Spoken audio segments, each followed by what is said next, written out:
peptastic today. Hello, everyone from Chaco's side. Oh, and now my side can hear me as well. Hey, there you go. I hope you're all peptastic. Well, I thought you were. I thought you were talking to your chat. I freaking. I was. Oh. But I had myself muted like an idiot. Oh, I should check myself. Okay, my mic is working, yeah. And I can hear you, so that's good. Awesome. But I'm getting residual audio from something. 1 second. Oh, it's because I didn't mute Soup Stream. Don't mind me. I was just watching somebody play one of the games I really like. Don't mind me. Don't mind me. Oh yeah, I was in there earlier because Shorely raided him. Yeah. Yeah.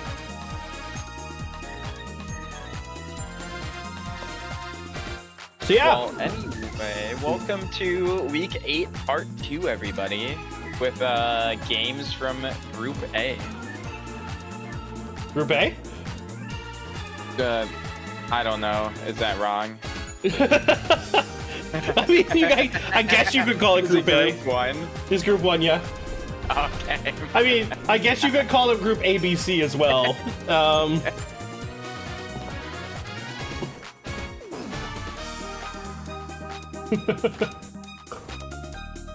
And first game of the night, we got my team, the Banana Peppers, up against the Extra Lives.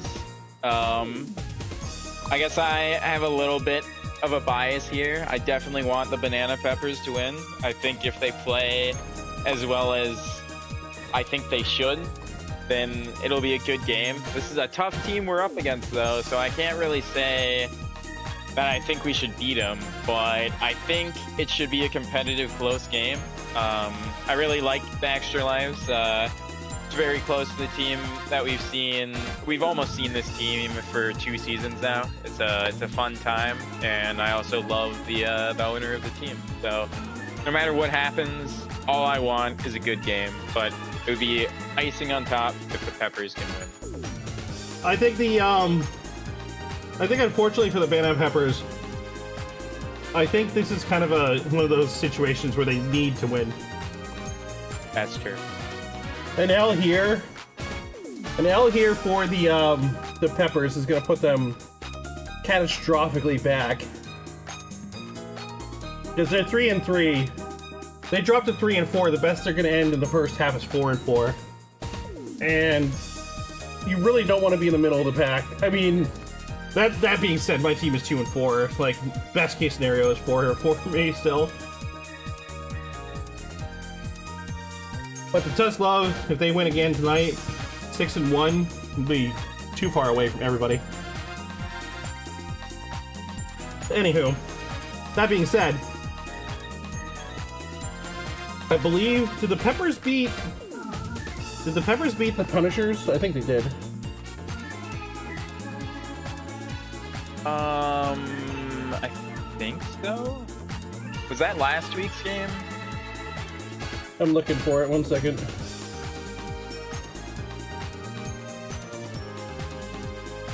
Pancake Punishers versus the Banana Peppers. You did beat them.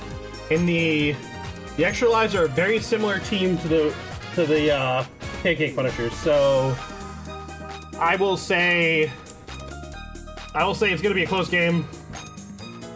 A lot closer than you and me or anybody watching will be comfortable with. So here we go.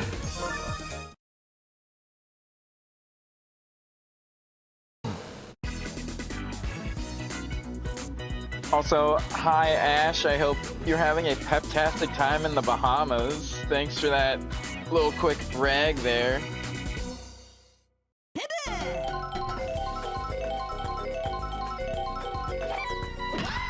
Imagine being not cool enough for your own team.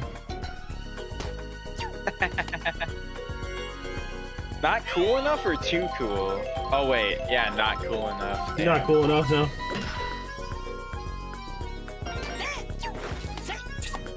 I love that. Oh, that was so close. I love the juxtaposition too, because people are talking about sending their teams on vacation when they're on bye and all this stuff, and I'm just sitting there thinking, if I was the coach of my team, they wouldn't be getting shit for vacations. Yo, what's up, Porg? I hope you're doing peptastic today. I'd be spending that whole bye week just drilling my people.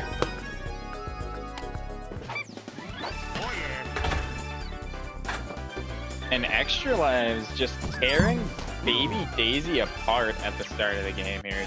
3 batters up, 3 hits, and a run in already.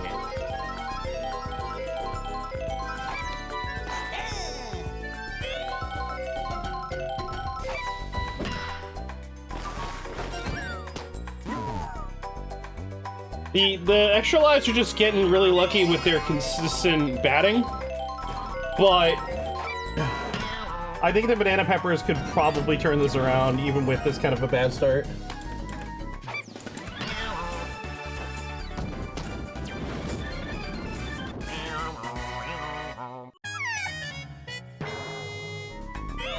And Baby Daisy already upset. Makes sense.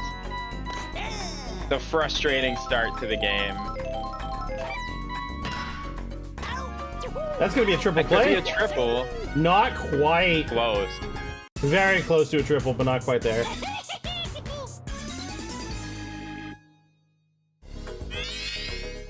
The team trying to stop all the pain, but doesn't look like it's gonna happen.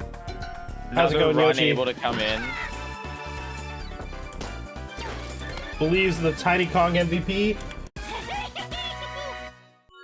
Can I ask you something, Yoshi? I know you're watching from YouTube, but where are you getting these unhinged MVP calls?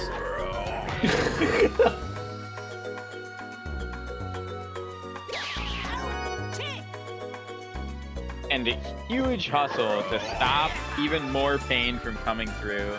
But a 3-run inning to start out the game, the Extra Lives are already on a roll.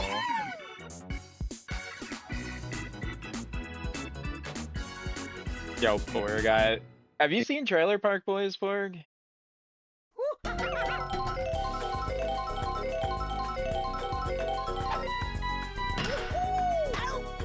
Oh, an unfortunate at bat for Diddy. Goes right into the glove of Green Critter.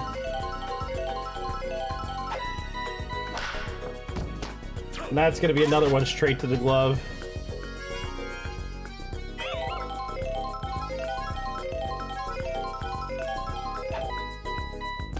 Magic Goop able to make quick work of those first 2 batters. Will they be able to take them out in order?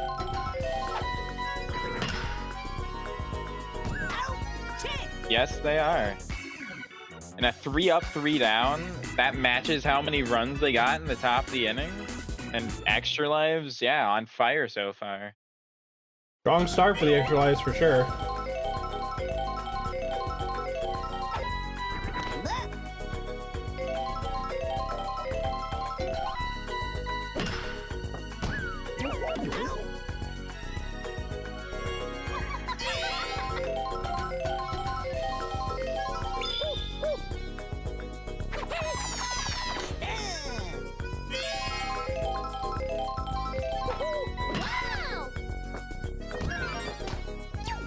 Really nice hit there from Magic, but right up the middle. No chance for anybody to get that.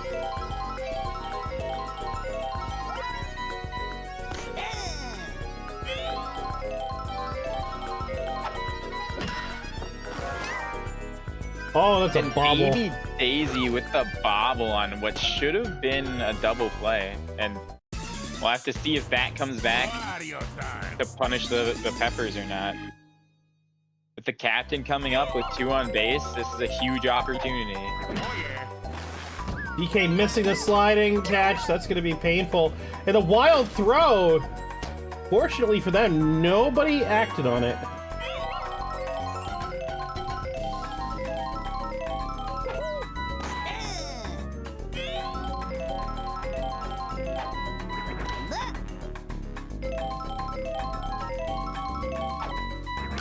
Ashley hits it out to DK. He's going to serve that up in a quick double play and end the inning before any more damage can be dealt.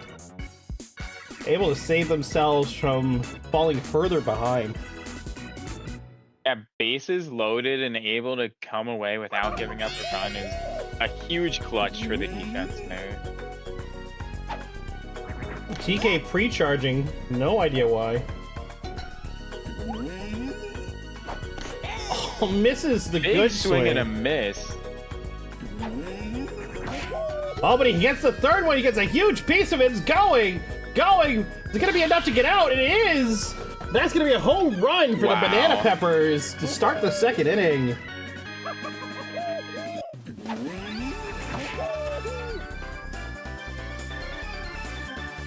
And no longer scoreless. No longer retiring every batter that they've seen.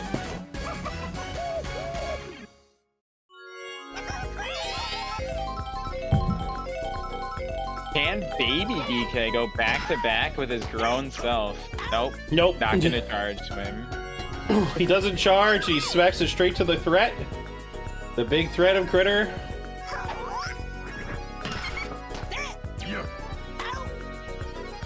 I feel like Baby Daisy was charge swing. Yeah, I think Baby Daisy was trying to attempt to dodge the Critter, but went a little too far to the left.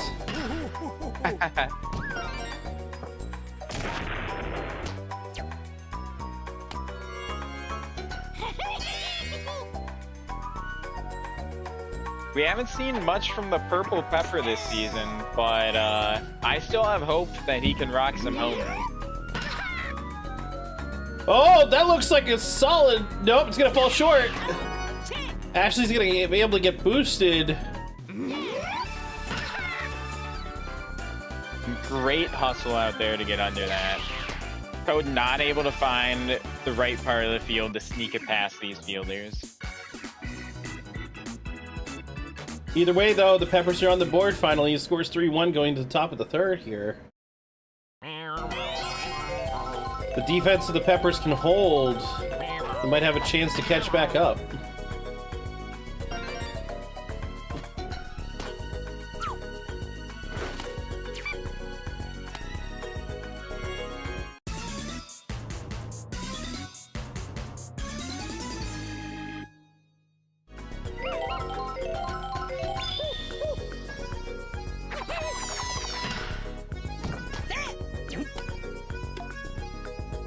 Are Guy they getting gonna get chased this lead back. runner? Unfortunately, not gonna get that lead runner.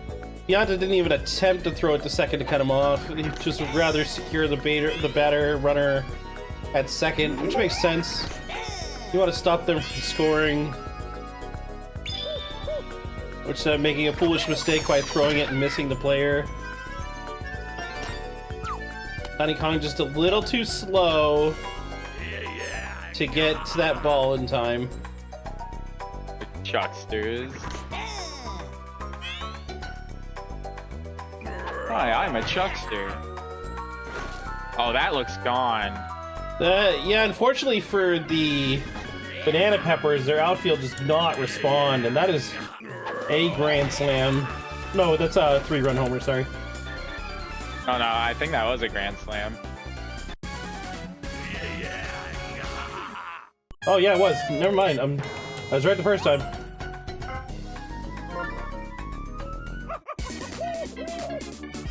And that's going to cause DK to come to the mound. Unfortunately, I don't agree with the way that the coaching switched the players around, because Diddy on shortstop is not the best. And now he's locked in. He ain't going nowhere. Unfortunately, I don't know if that's going to help, or I don't know how much of a detriment that's going to be for the Banana Peppers.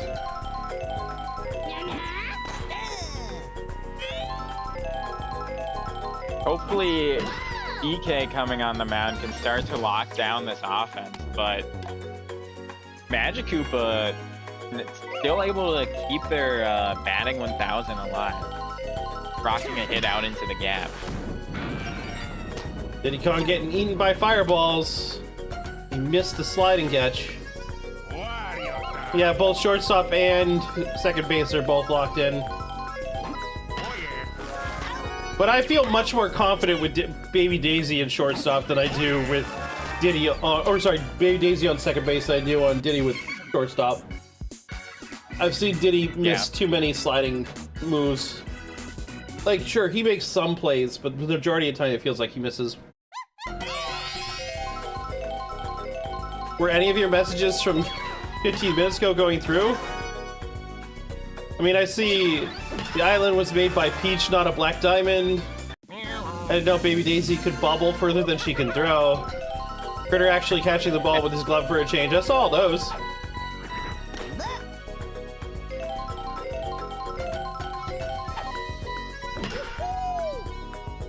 Getting a much better hit than the first time at bat.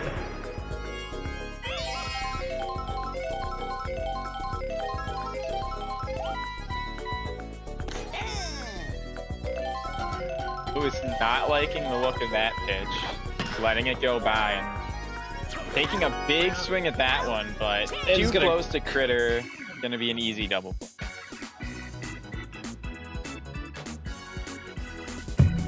This is not a good situation for the Peppers. They're going into the 4th inning behind by 6.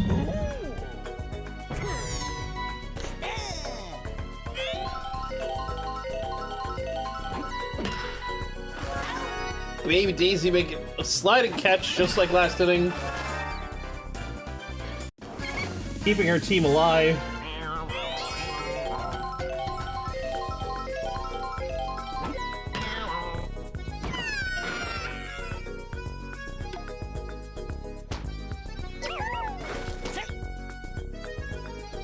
Baby DK getting caught on that table a little bit, not figuring out how to go around it, and that's gonna cause a double.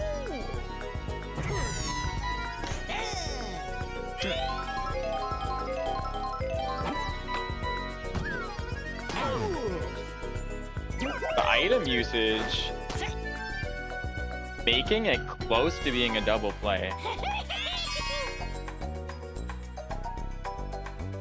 And a base hit will bring in another run here, and looks like Toad's able to do it.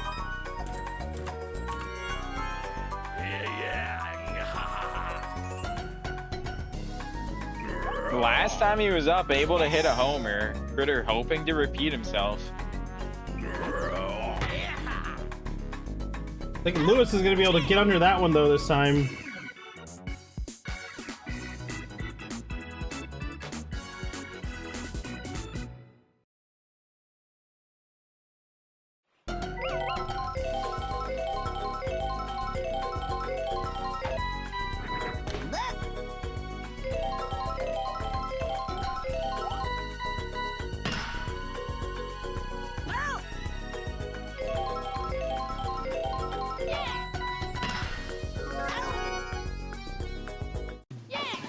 And Critter out there just showing how strong of a fielder he is.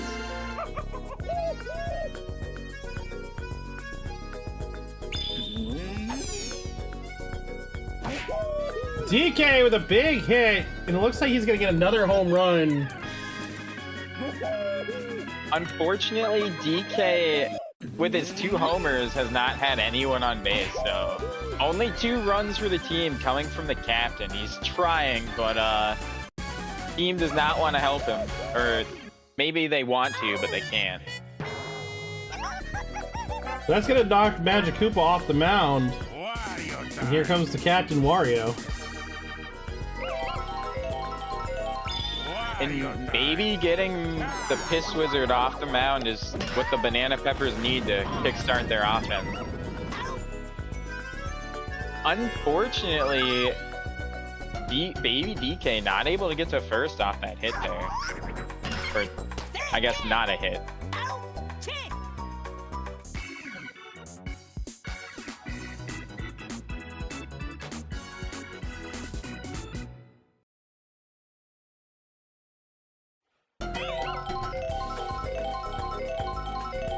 Top of the 5th.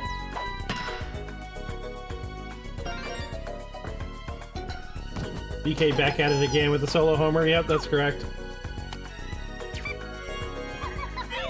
And the extra life is just able to find these gaps repeatedly at the top of the inning.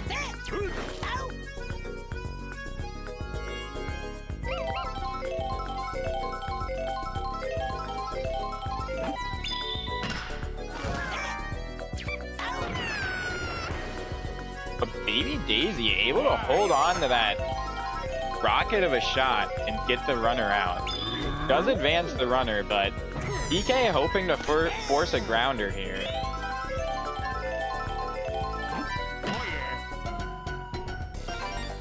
But not able to make it happen.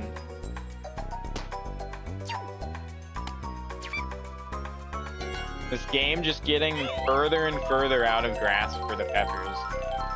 They're gonna need a strong performance in the back half of this game to have a chance. That back half of the game starts right now.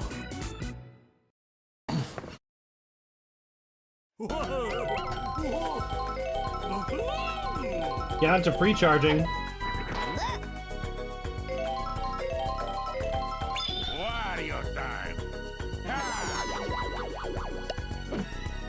Oof. Swing and a miss. Just right, but thrown off by the speed.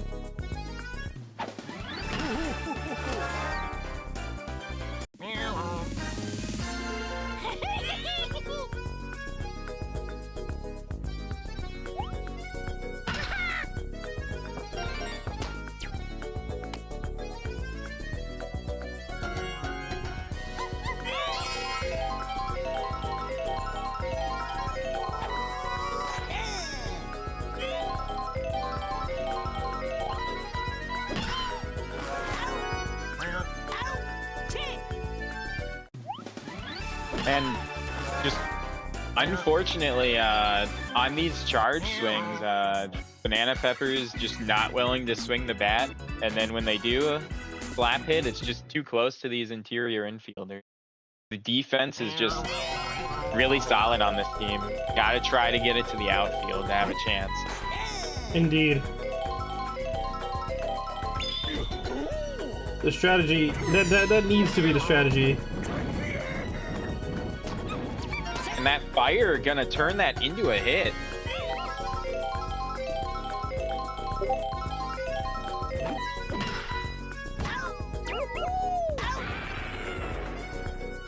Huge double play is gonna really be helpful for the Banana Peppers right now.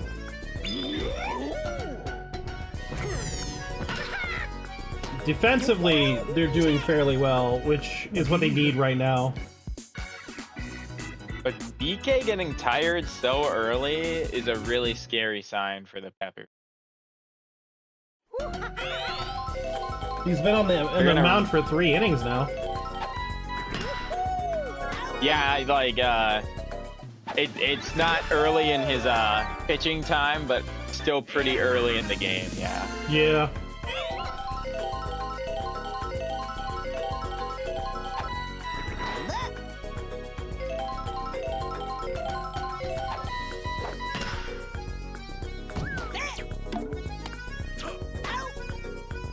Oh my god, that relay!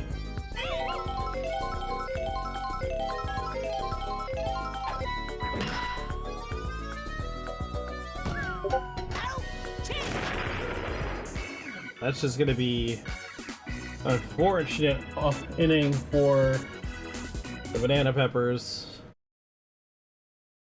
This time is starting to run out. Top of the 7th, 9-2. Yeah, I can't hardly believe how poor this hit luck is for the Peppers.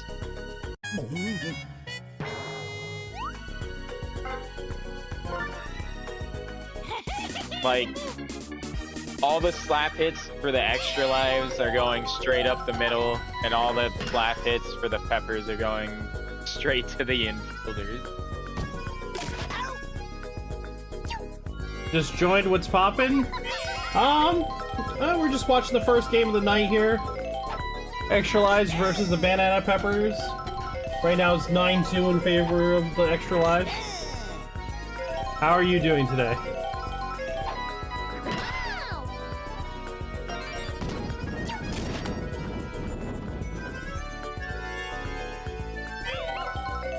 With 2 outs, 1 runner on.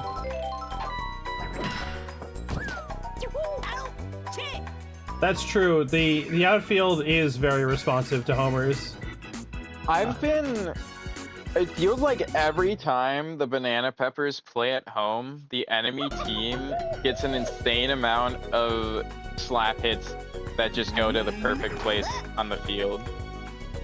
I feel like they're much worse at home than anywhere else, surprisingly. It was only the first game of the season that I feel like they really had a great performance at home. Baby DK going for a bunt? Probably a bait.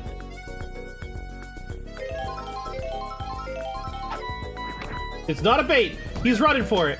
Is he gonna make it? He's not. But he advanced the runner, and that's important.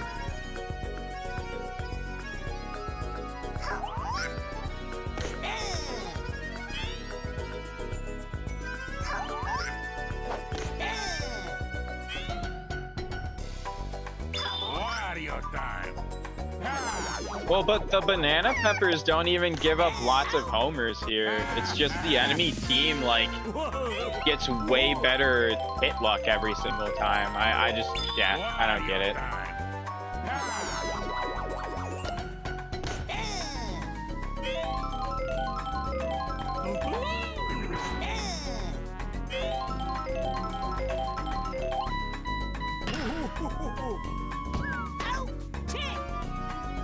Like, I think there's only been, like, 1 or 2 homers for the extra lives so far here. One was a grand slam, but it's really not the homers that they give up that's the problem.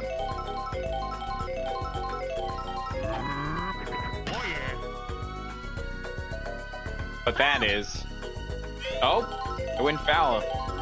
Just barely. Got really lucky with that foul ball there.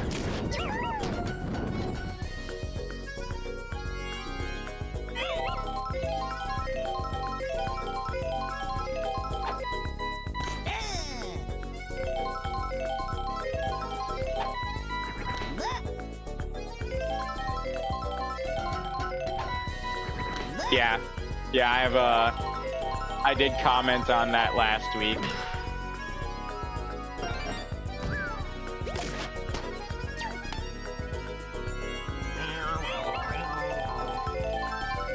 I did, unfortunately, and knowingly trade away my Shy Guy, and I said, and I quote, "I'm pretty sure this is gonna be a mistake, but I want to believe that the babies will carry," and that was the wrong idea.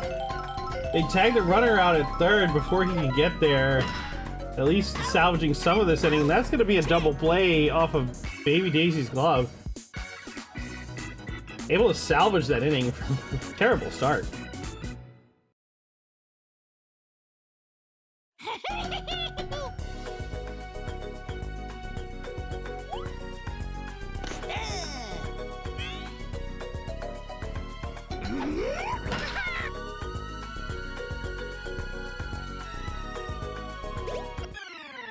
No way! And barely able to sneak it over the wall and not able to get there in time. The Purple Pepper Toad able to get a solo homer to try and claw his way back into this game for his team. Well, they always hop to whatever the height of the hit is. It was just they were a little bit late.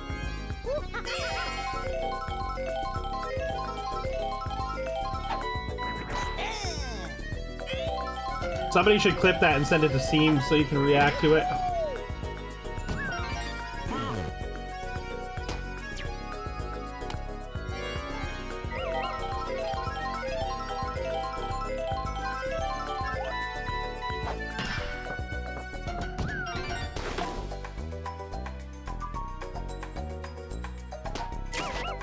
Did he able to get to third?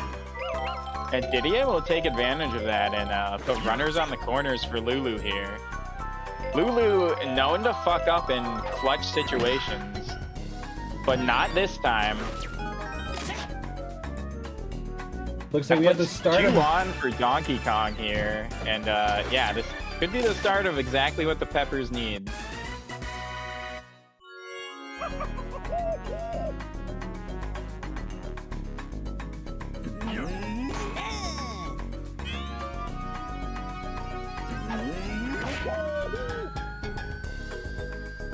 And DK, I think every at bat he's hit a homer. Maybe not his first at bat, actually, but his third at bat he didn't do anything. So he's been up 5 times then? Wait, no. His first at bat he did hit a homer. He's not. He's 4 for 3. He's 4 for 4 with 3 homers.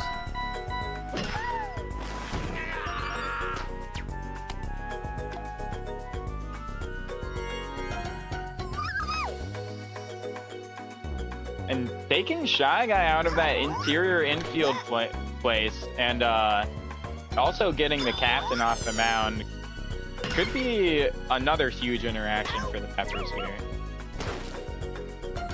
But Baby Daisy not able to find the right spot for that hit.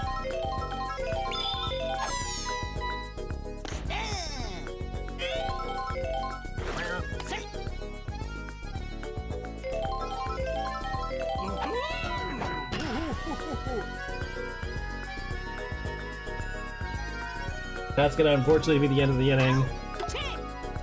The item not even hitting the fielders.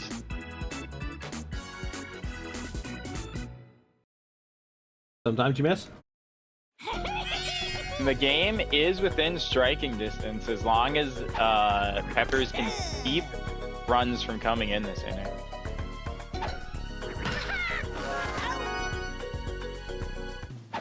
And Baby Daisy doing her best to keep her team in. Not performing great behind the plate, but performing pretty darn well in the field. Had an error early in the game, but has been clutching up the rest of the time. Which is exactly what the Peppers needed from her. And that's gonna go off the wall. And Peppers needed that to not find its way out of the stadium.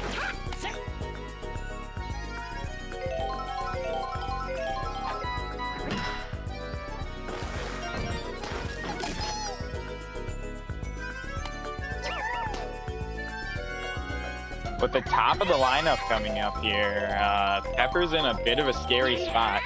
Gonna need to find a double play or something to be able to stop some runs from coming in.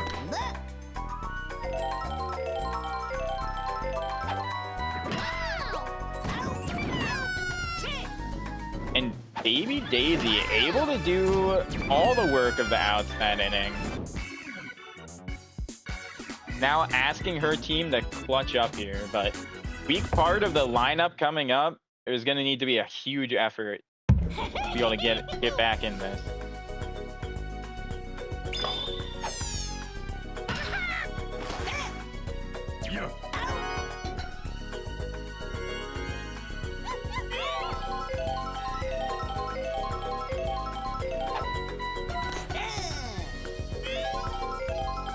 Tiny Kong homer.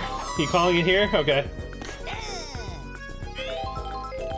Tiny Kong not wanting to swing the bat and now forced to, and unfortunately hitting straight to the infielder again. Just been the recipe all night. Peppers hitting right next to the interior infielder. Possibly last batter here. The Banana Peppers need Diddy to hit good. A star swing would be really nice. Star swing, yeah. He doesn't. It goes right into the head of Critter, and that's going to be the end of the game. Unfortunately, the Banana Peppers fall just short of the extra lives. That's going to send them to the extra lives move up to 4-4, and the Banana Peppers move to 3-4.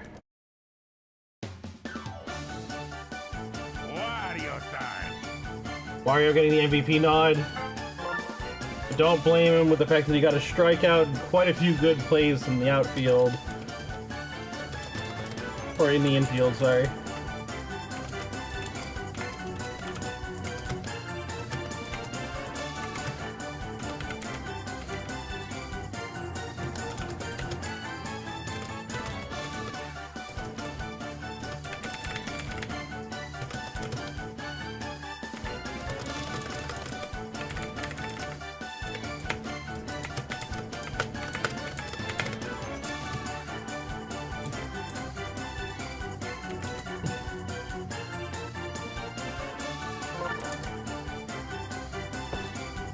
Unfortunately, Donkey Kong tried his damnedest, but the rest of the team just didn't want to help him score.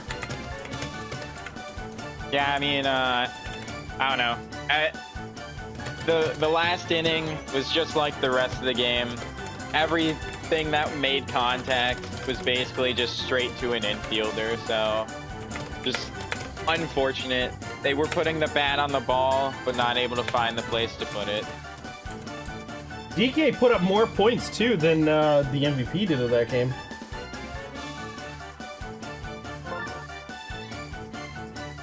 Alright, we're gonna need about 3 minutes for ads. You got anything to say before we go? No. Alright. Grab a drink, grab a snack, go to the bathroom, do what you need to do. We'll be back in 3 minutes.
Keep me on my toes. Oh, yeah, no, I'm a troll. You're gonna have to keep up.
Definitely a bad way to find repel physical.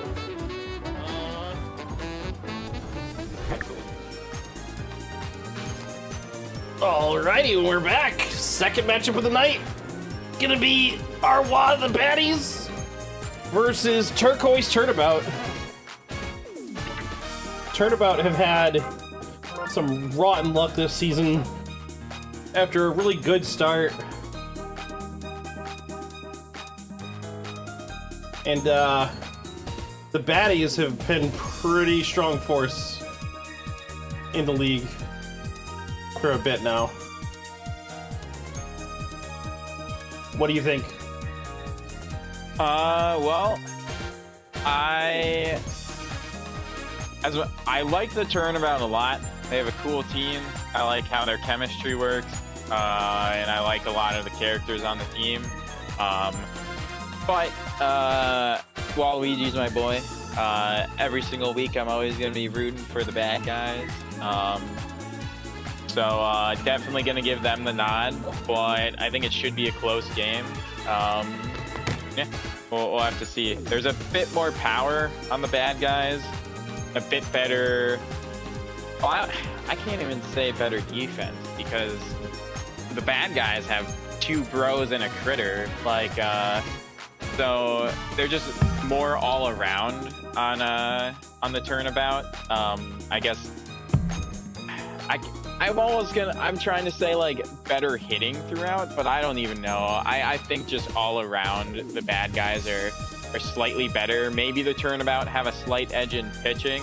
I don't have that stat like on the top of my head, like able to say which team would be better, but I think the bad guys just have an advantage going into this. Yeah, the bad guys, I think, have a distinct advantage because they kind of have a duality going. Because on the one hand, they have the powerhouses between Ground Critter, Fire Bro, Hammer Bro, and Dark Bones, but then they also have 3 light green Miis and a Yoshi. They're all speedy as shit. So they got the power and they got the speed. And their outfield isn't anything to be trifled with. Those light green characters able to get around pretty easily. So, yeah. On the other hand, you know, the Turnabout, they got Blue Critter, they got Boomerang Bro, they got some decent chemistry strings going on. But I think where they kind of fall short is Baby Peach and Luigi. Luigi just fundamentally is gonna cause you problems because he's just not that great of a player. Hey, he's better than Mario. Fuck! No, he's not statistically. Statistically, Mario's a better player, but it doesn't feel like Mario's a better player. Wait, is your Mario actually performing better than this Luigi? My Mario's performing better than every other Mario and this Luigi. That's crazy. That's crazy. My Mario is garbage. So, what can be said about that except Lego?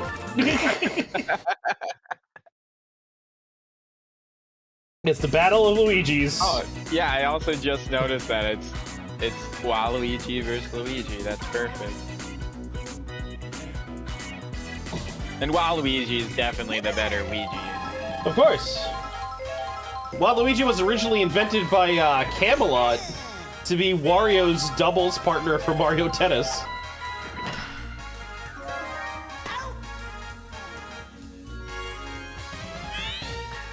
Oh no, what happened to Ethan's face?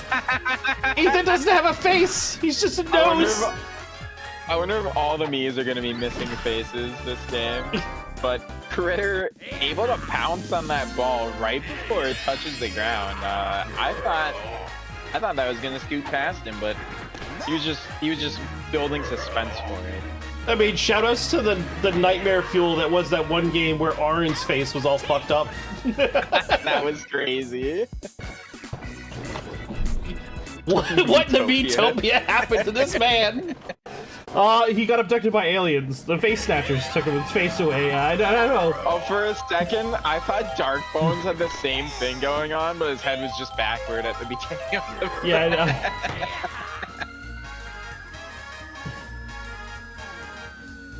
Disclaimer, I haven't played Miitopia. Oh, well. Ethan still doesn't have a face. It's just Ethan too, yeah. Be right next to him as a face. I wonder if all the male Miis are gonna be fucked up. Nope, just Ethan. Just Ethan. Something, you know, maybe, Lady Demetress got to him, you know.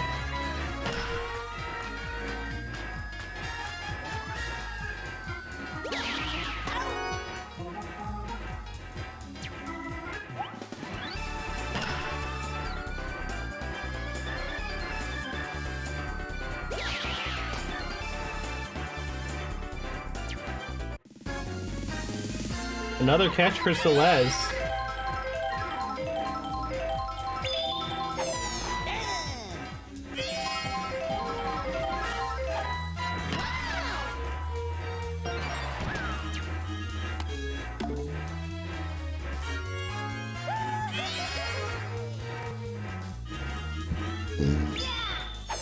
Boomerang Bro gets a piece of that. Oh man! It's 2 close calls, but the players made it safe. Here comes Blode. Blue Toad? Blode? I hate that. I don't know why I said it. Oh my. Oh my god! Oh. The pickle! Throw it! The pickle's real! That's gonna be an out! An amazing toss there, straight to third, able to put Pancake in a pickle. Then also, AI actually able to finish off the pickle, not just give up a run.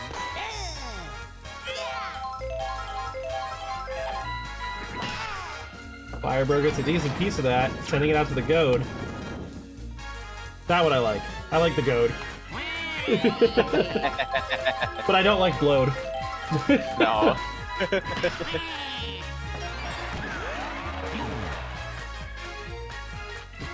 And these arrows causing the ball to go all over the place this game. Hammer Bro almost ran for it. Or Fire Bro almost ran for it. Hammer Bro up to bat. It's a home run threat situation, especially with Chem. Boom! And that's going foul.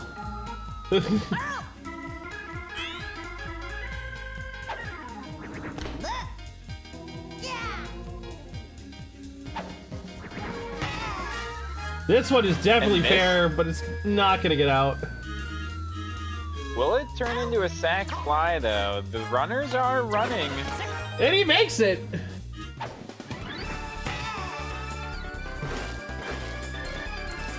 The bad guy is able to crack the shield first for a run. It was a closer play than I realized at home plate.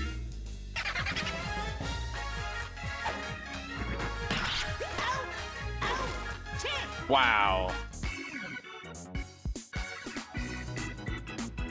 Kamek doing magical work out there to turn that into a double play. A much needed situation too. If the Turquoise Turnabout want to win this game, they can't afford to be giving up runs. Sorry. Baby Daisy, you need to prove that babies can do something, and you did it. Good job. I would argue that Goad did more of the work than Baby Daisy did. But that fire actually knocked out Critter. Baby Daisy, but it was actually Baby Peach, so I messed you up. It's fine.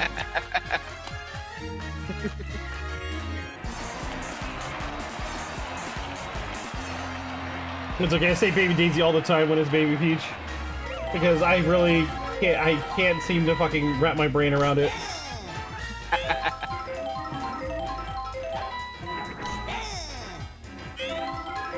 Now Amaranth with his back up against the wall, forced to swing and able to put it in a great spot. That's gonna score.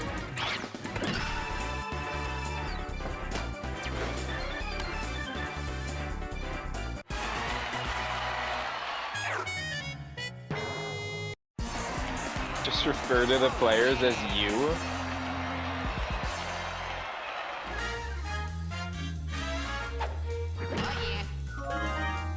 Oh yeah, triple play. I should just Good refer job, to Luigi. What a triple play for the bad guys.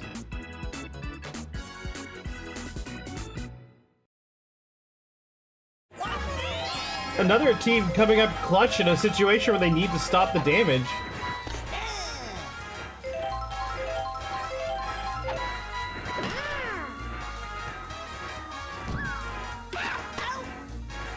Wow. Goat able to use their goat powers to smack the balls of Luigi for the out.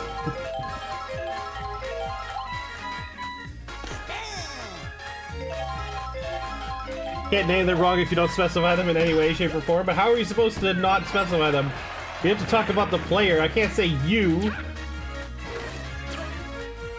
You could be anything. You could be Jolty, you could be Uberlord, you could be Walrus, you could be Yoshi, like, you could be anybody. I can be anybody. Thank you, Chaco. You can be anybody you want to be, Jolty. I believe in you. Faceless Ethan.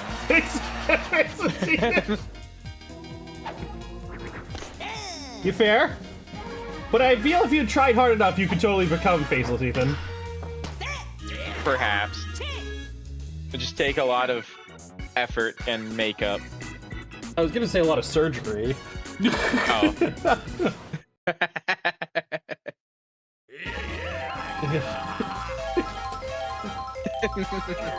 Featuring Slender Man. Brown critter wanted, or blue critter wanted it. Sends it way foul.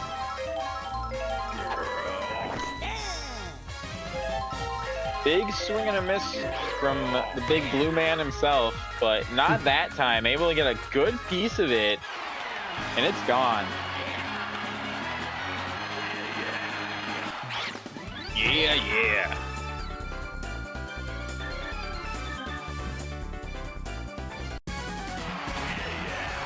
Critter able to get a solo home run.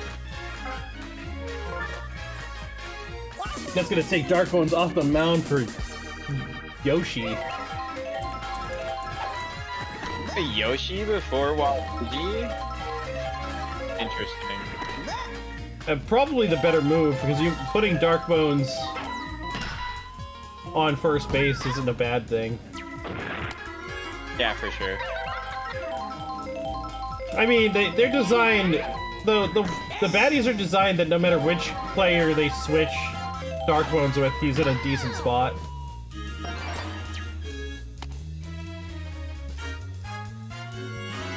I mean, ideally what you want to happen is you want it to go switch Waluigi, then switch Yoshi, and then Yoshi to switch with one of the outfielders. In that sequence would be the best way to go.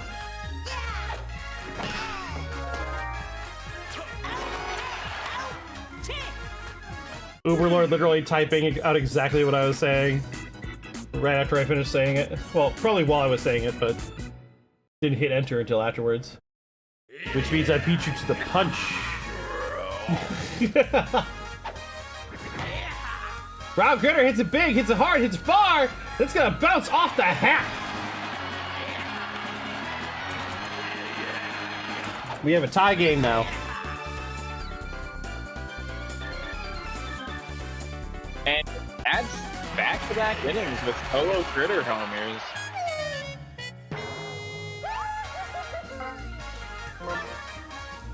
Oh yeah.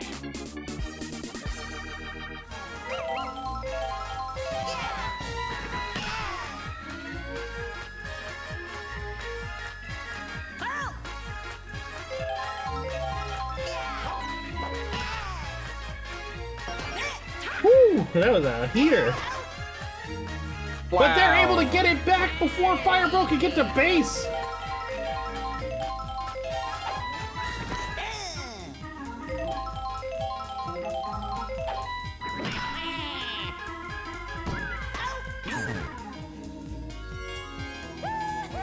The hell? I don't know what is the hell. Yo, what's up, best ever?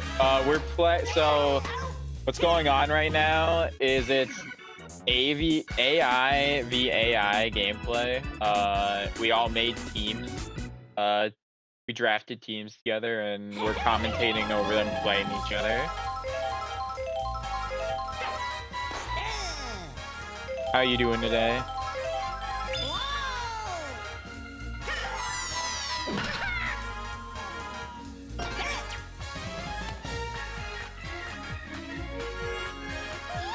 Oh, the play was wild. Yeah. The silliness of this game knows no bounds. Dude, this is Xelpud. This is a lot less than you think. That's true.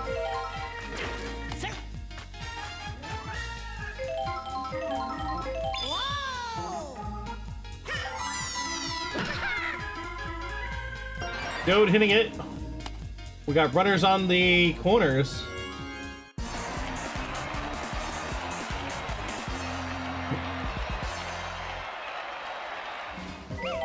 I believe last time Amaranth was up, he had runners on the corners and was able to get a hit. Able to do it again. And last time Luigi was up, he hit into a triple play.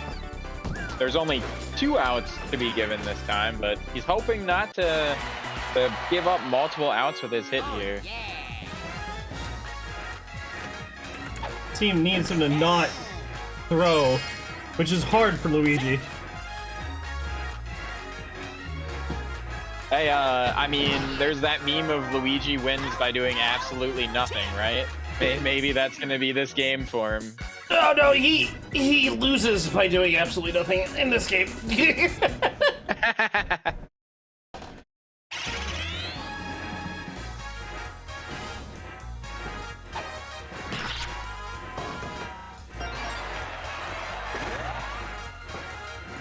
Wow, that might be a triple.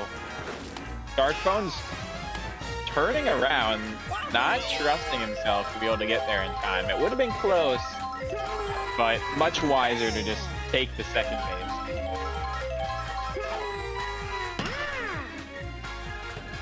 Especially That's when gonna be Yoshi fair. will find the outfield, and Ooh. again, he was too scared to go home. It would have been close, but just playing it safe.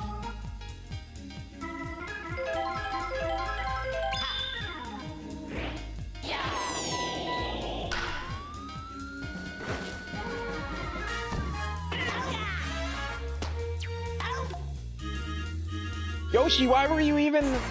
Oh my god. Hashtag throwing. The captain and the coach... Oh wait, no. That's the other team. So the guy who made the original Luigi run wins by doing nothing meme is actually a glitch hunter who found the setup for a speedrun strat for Luigi's Mansion.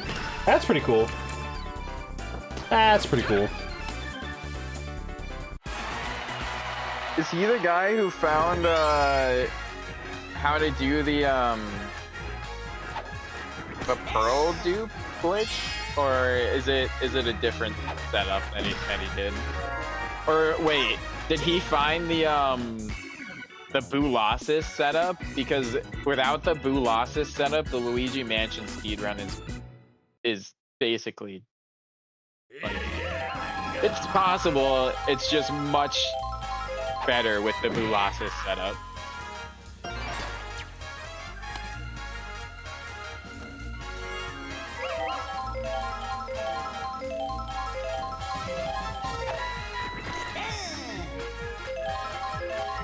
I used to watch a lot of Luigi.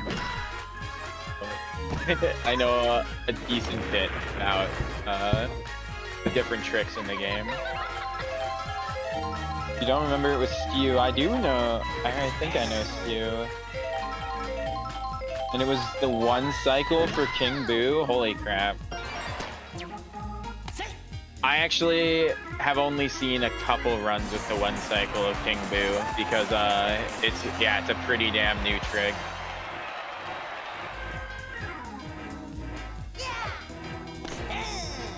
Can't you also one cycle Chauncey now? Didn't people figure that out?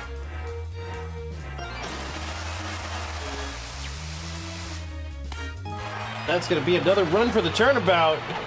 They take the lead back off the RBI.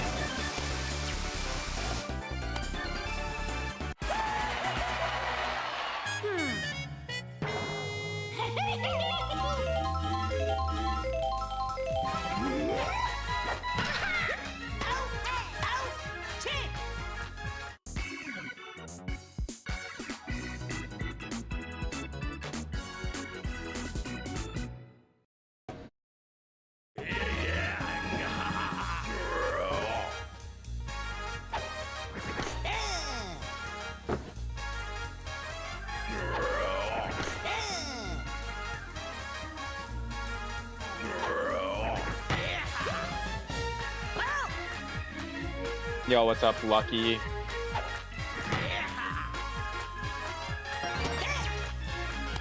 Lucky, you should share some of the luck from your team and yourself with the Peppers because they're gonna need it going into the back half of this season.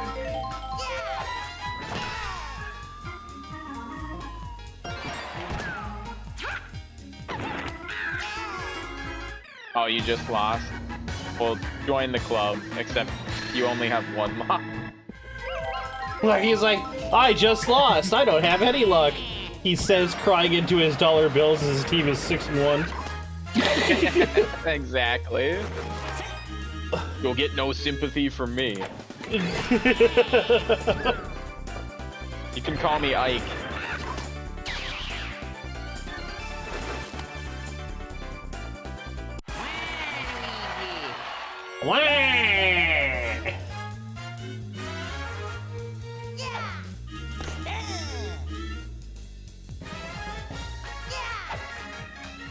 The Wiggler's wild ride has come to an end.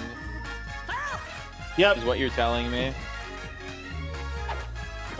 Ginger Stream is over. Oh no! Not Ginger Stream. No!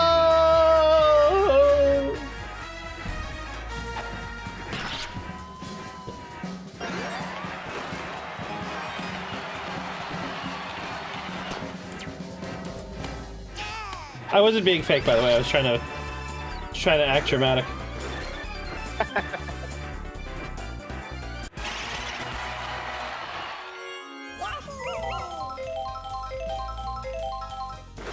I love Ginger Stream. It's my most watched person last year. Or this whole year. The Peppers did not win. They made it close in the end, though. The Peppers fell, unfortunately, just short. 2-run homer from Yoshi!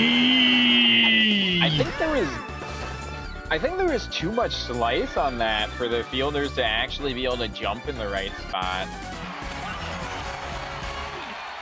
Just couldn't get a read on it.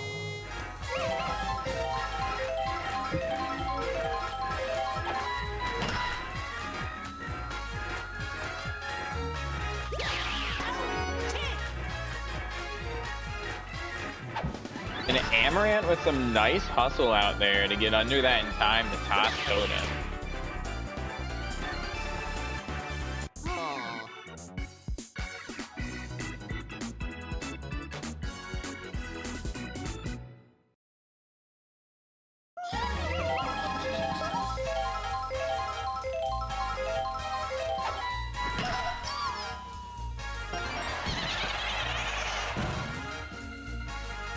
And Baby Peach having one hell of a day for herself. Not just one hit, but able to find a second. And not just a hit there, but a double.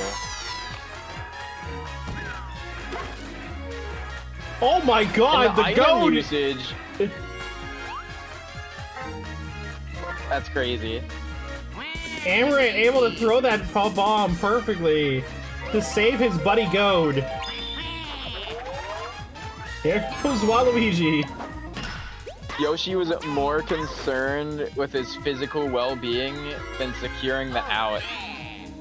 Someone get him off the roster.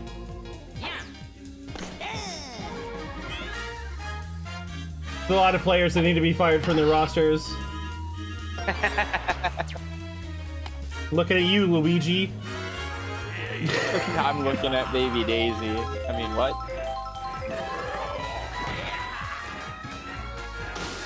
Oh, that's gonna stop them from being able to retaliate. That's gonna be a 3-run homer.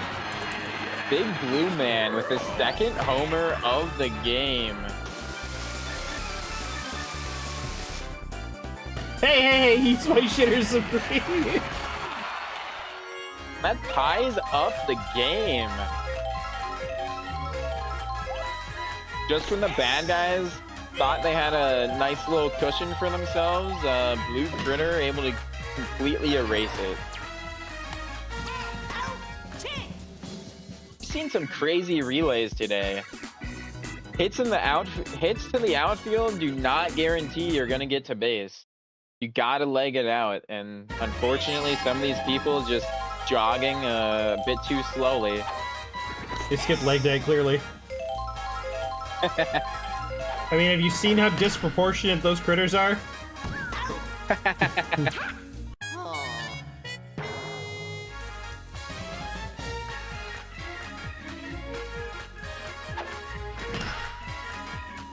How do they get such explosive dives on the ball if their legs are so small? That's a good fucking question. I don't know.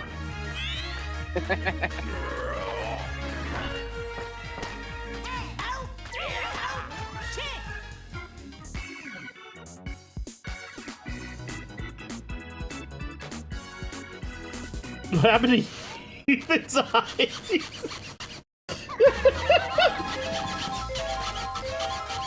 Yeah, Walrus, they just like punch so hard in a direction that it like makes them fly that way.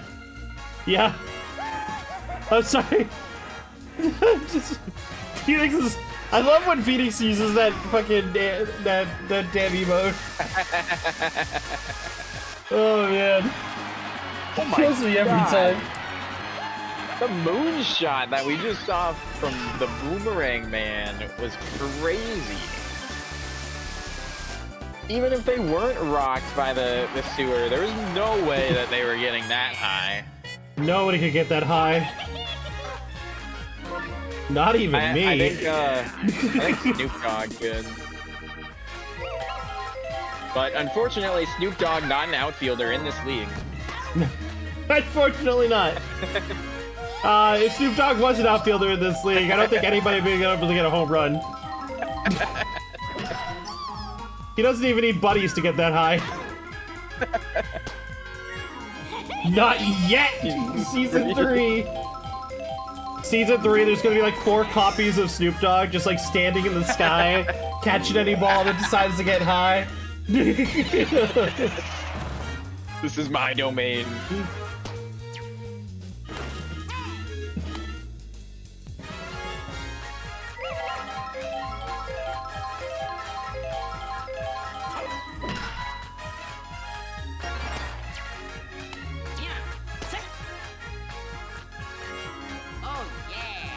Runners on the corner for the captain here. He has a chance to perform, and he's able to scoot it by his counterpart. And that could turn in, he's not gonna go for third base, but able to get a double and drive in 2 runs. Captain for the Turnabout, finally able to make an impact on this game. Or, I guess he was making impact before, but finally able to make a positive impact.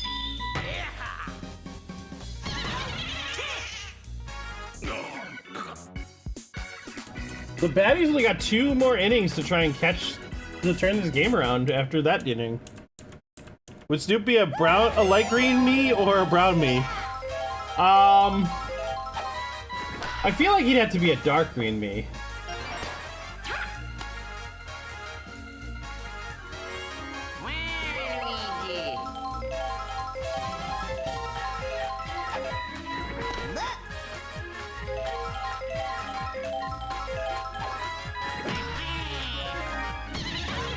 Or maybe purple for purple Kush, you know? Yeah, doesn't he have a... Shoot, it's been a while since I listened to this song. I think he has a song about purple something.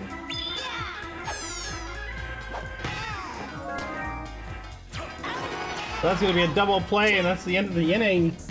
As the Baddies' window to come back is getting smaller.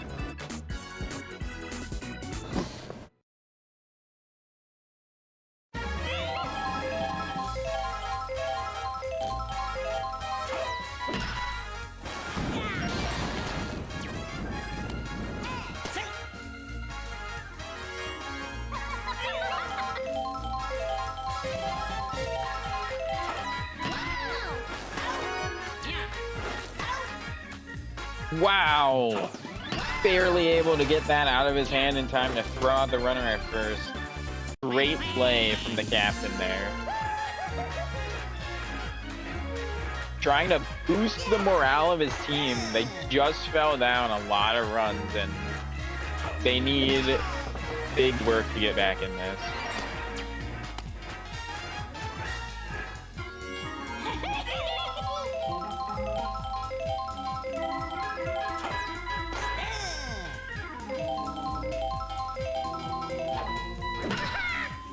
Yeah, I don't think we see the quick throw from like the Mii's or any characters come into play very often.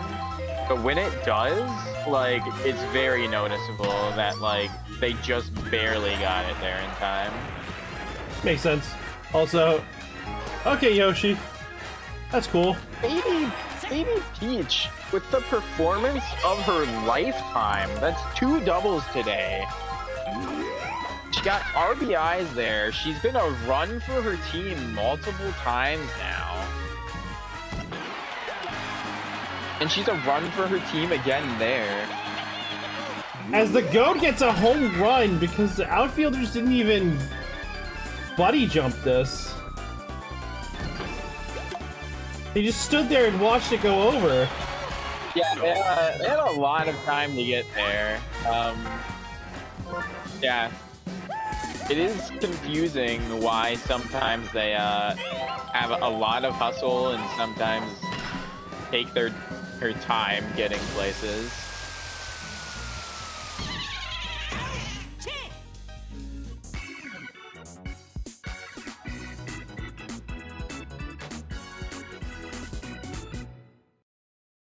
And with pretty much 3 huge innings back to back, the Turnabout able to turn this game around, and now the bad guys need 8 runs just to even stay in this game.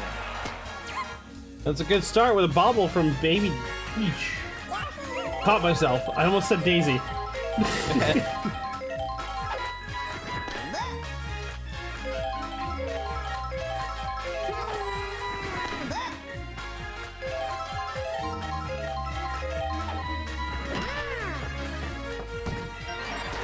And Yoshi able to find a great spot for that hit, right up the middle, where neither of these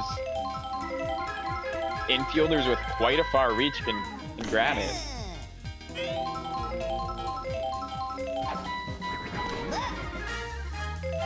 Yeah, no, the Turnabout were pretty much in dead heat the whole time.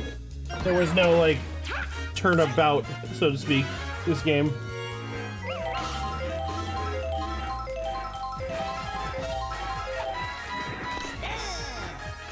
I mean, in the last 3 innings, they got 10 runs. It went from being a close game to being a blowout.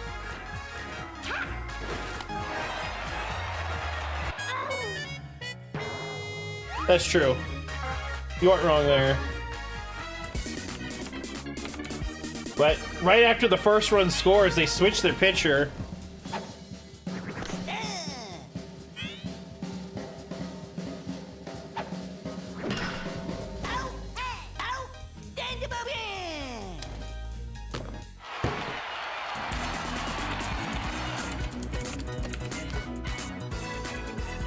As the Baddies just dismantle the Turnabout because of 2 insane innings where they scored 8 runs. That means the Baddies move up to 5-2, and the Turnabout go down to 2-5.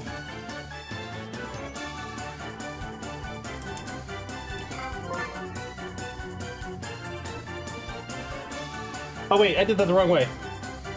Nope, I did that the wrong way. Sorry. Thank you for the cough.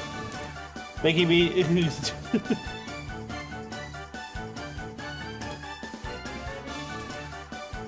It's 4-3 and 3-4.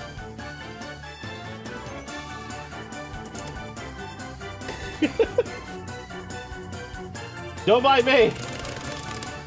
I don't know how to record my own stats. I should hire somebody to do it for me.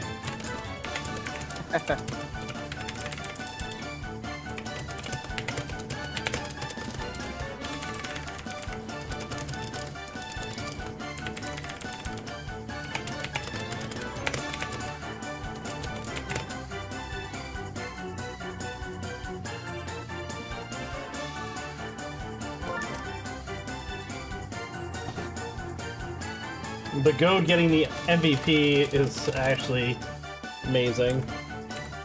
He had a fantastic game today.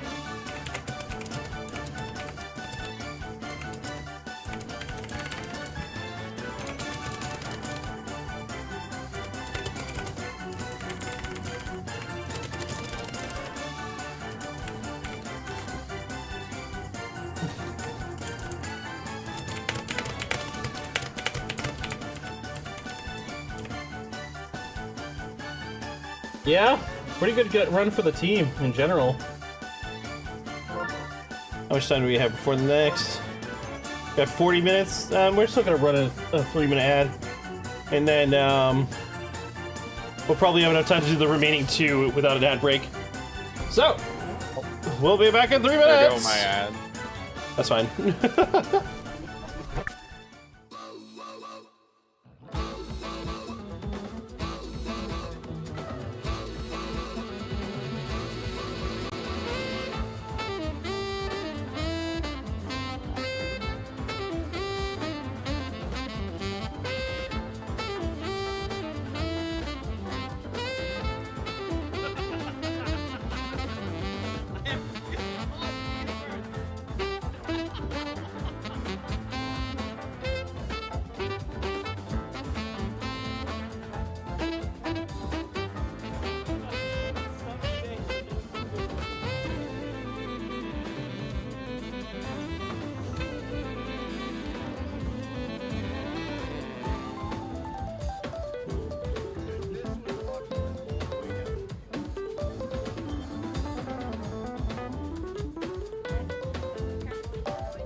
Mistress, it gives you the paddle a little too hard.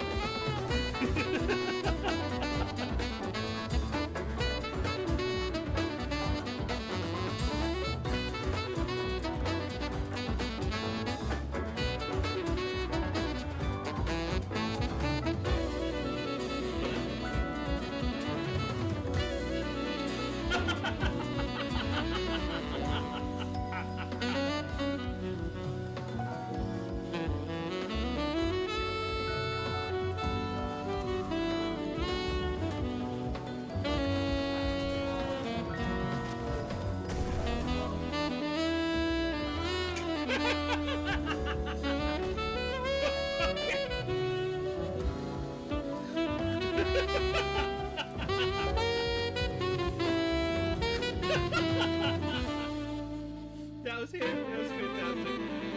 Oh, man.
was definitely a bad way to find Rebel physical.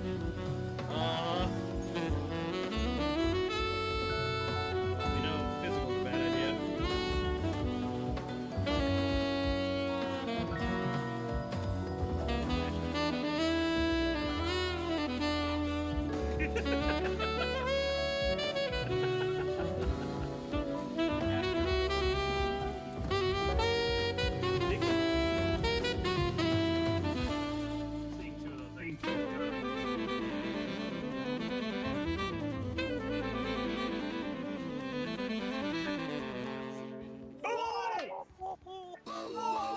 That's an eagle. Oh my god! That's That is a stream highlight. I wish I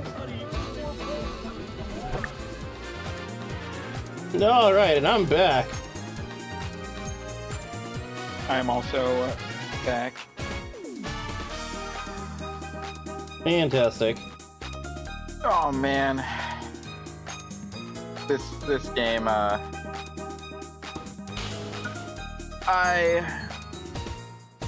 So just jumping right into predictions, I really like the Tusk Glove a lot. I've been saying it every week. I always have to give them the advantage as well. They're just such a well put together team. Lots of huge batters, lots of great defense.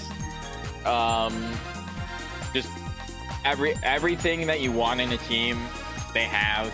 On the flip side, Pancake Punishers really Suck. on paper aren't slouches themselves, but in practice, not able to perform quite up to the expectations. However, you know, a lot of times people, creatures, whatever you want to call whatever's on the field here, play up to their competition.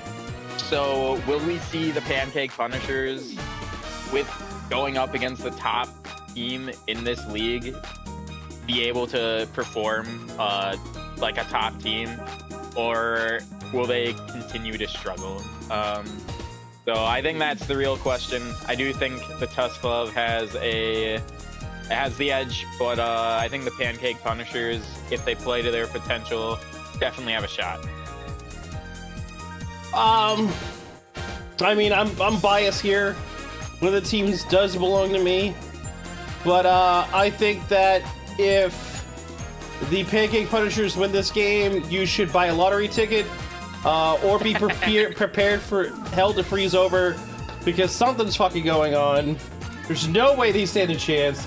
I've watched them in practice all week, and they are fumbling upon themselves, missing catches. They're hitting ground balls to people they shouldn't be hitting it to constantly. It's gonna be a mess.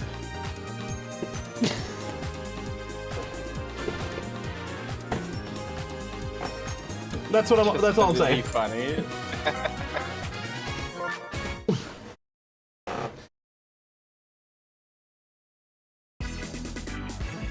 I think what would be really funny here is if, like, nobody except Petey on Tusk Glove has a good game.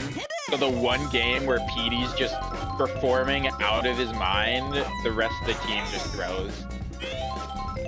I think that would be kind of poetic.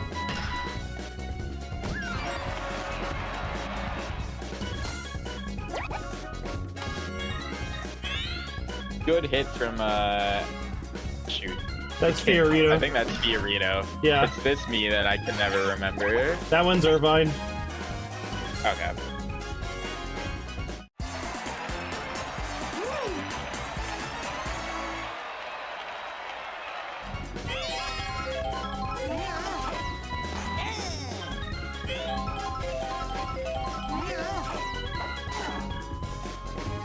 And that is a homer right off the bat. Skipping off the top of the fence. Edie just barely able to get that line drive over. And honestly, Paratroopa has enough hops that he could have just stole that. Coulda, shoulda, woulda, but he didn't. Yep, exactly. Coulda, woulda, shoulda.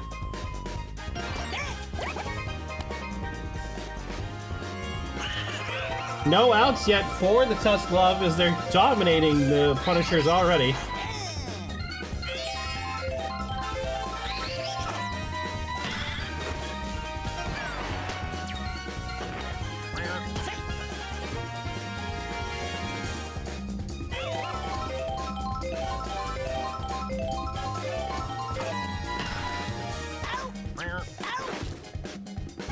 Double play.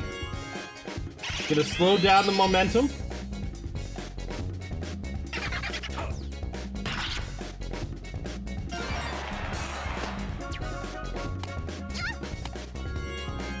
Drybone's able to get a nice line drive down the line there, putting 2 on for the captain here. He's gonna hit the pocket, and that's gonna be an RBI. Yeah, Uber, you're right. The AI double is not RBI. smart enough to do what they're programmed to. Well, actually, yeah, I think Chaco's brought up good points about why the AI would fuck up things like this in the past. The AI is like made to be beaten by a child, right? So, like, if they would steal every homer that was possible to, even just with like hops like that, then like the game would be so much harder.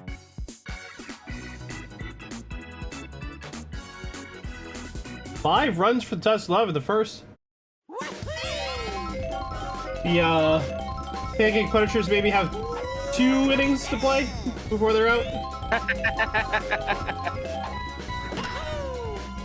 Oh, they'll Straight score up to an out. 10 runs here.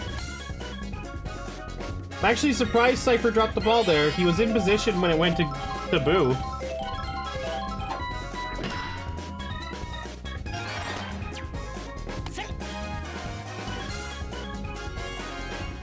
Able to get 2 hits to start this inning. And Critter has 2 on. Only come with 1, but he has big enough of a bat that he honestly doesn't even need the boost to rock a homer. But on a field like this, it's going to be a lot easier for them to get the buddy jump without Chem. So.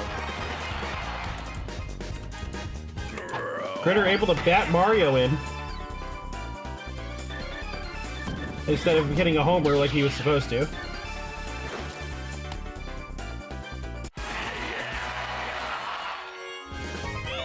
By contrast, you've seen a level 4 CPU and Superstar Baseball put up. Yeah, I remember Superstar Baseball actually being quite difficult. Maybe that's also part of the reason why the AI is not great in this game, is because they learned that they made it too hard in Superstar or something. Unfortunately, that buddy jump cutting off the homer, but still able to turn into a sac fly and claw away at the lead that Tusk Love have created.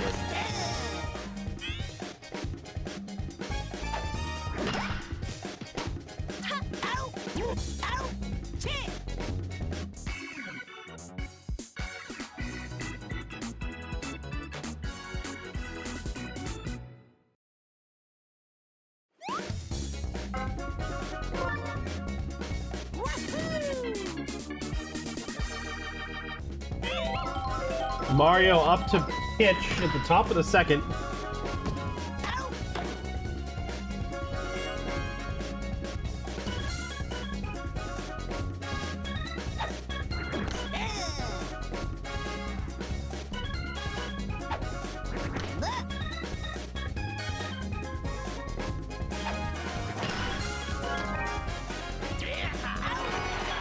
Critter scooping that ball up.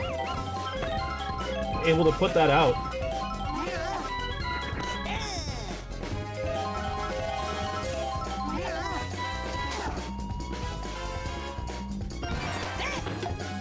And PD almost able to find another line drive over the fence, but not quite enough height. Just gonna hit the wall, turn into a long single. That almost was yet another home run from PD. That was crazy.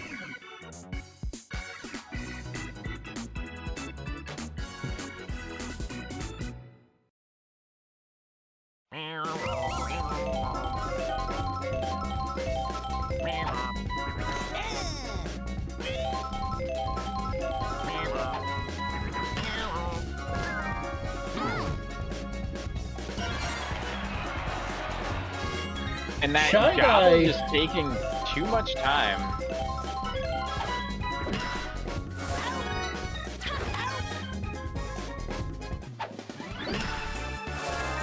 Daisy able to make a nice diving snag and turn a double play there for her team, making that first hit not even matter.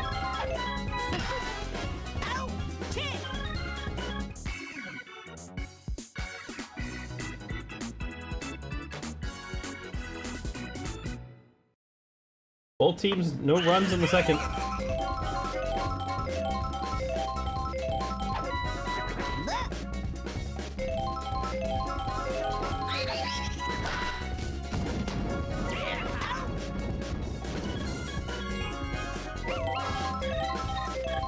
Those fireballs miss. That could have been bad.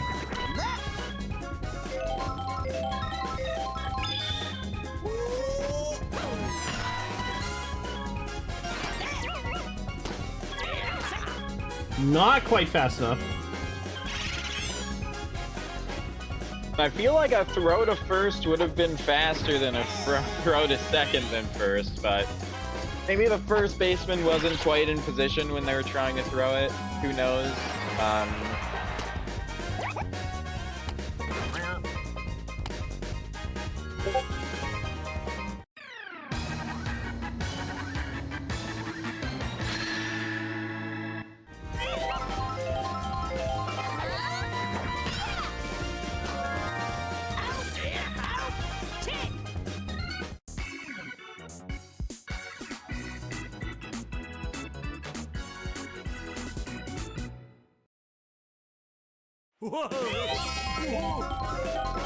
Bottom of the third, the Punishers are back up to bat. Big Menace getting an immediate out.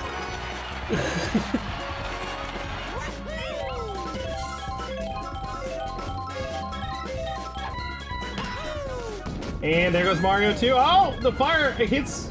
This time somebody makes it off of an item use. Here comes Ada.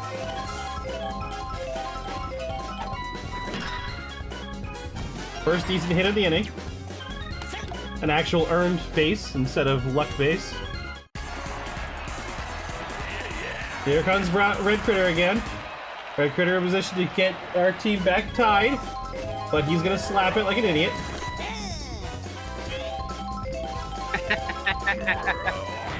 Oh, he actually does it. Never mind. It's going. It's going. And it's out of here. The height on that, the exit velocity, just too much for the outfielders to be able to get under.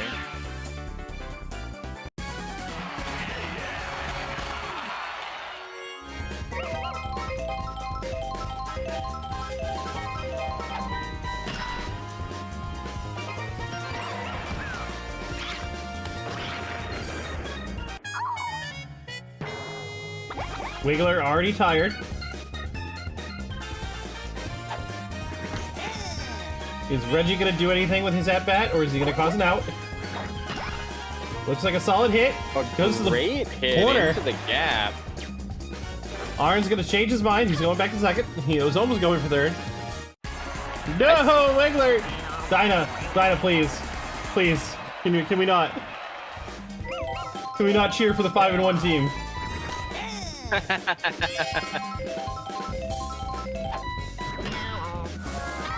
Daisy with the bobble, but it's still gonna lead to an out. A bobble all the way to the right fielder is crazy.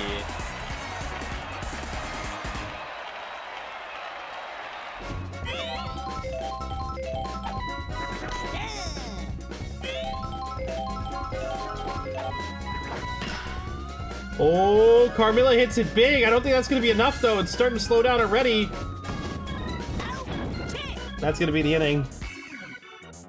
I thought that was at least gonna hit the wall. You know what? It's fine. You know what? I don't need to be here.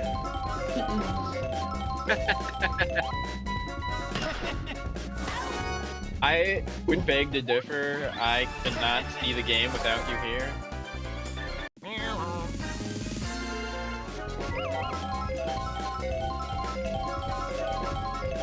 And Toadsworth with a bad hit to start. Well, I guess it wasn't that bad. Shy Guy kind of just making a great play to be able to snag it. But not able to get to that one. Fiorito able to put one on for Irvine here, and we'll see if Irvine can cause some damage. Big swing, it's going. Is it gonna stay fair? It does, and Irvine was in fact able to cause some big damage. That's gonna give the Tusk Club a 2-run lead.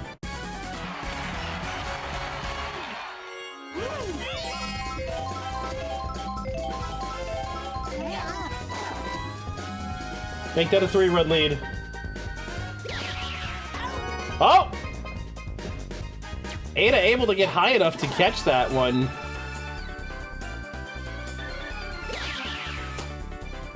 Big hit from Petey, and gonna feel bad that that's just a long fly ball. But Petey today has been having quite the performance, starting off with a 3-run homer, then a nice bar hit. It only was a single in the second, in their second at bat, but another attempted home run. Much better than they've been performing in the past in this league.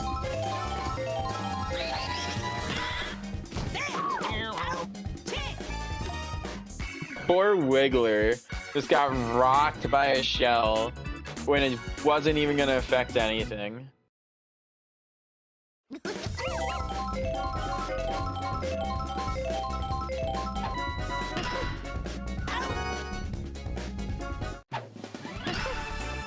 And I think they're going to need a new ball after that play, because I'm pretty sure Petey just swallowed it. Yep, just a little bit.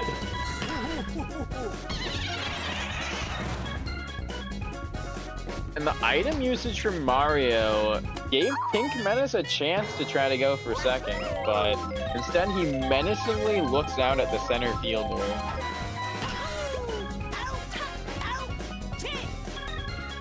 Which is gonna make an easy chance for a double play there for Daisy.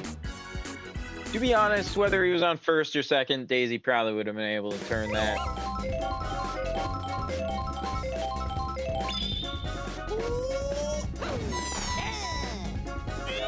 Mario doing the one fireball pitch, he's gonna do that set of pitches.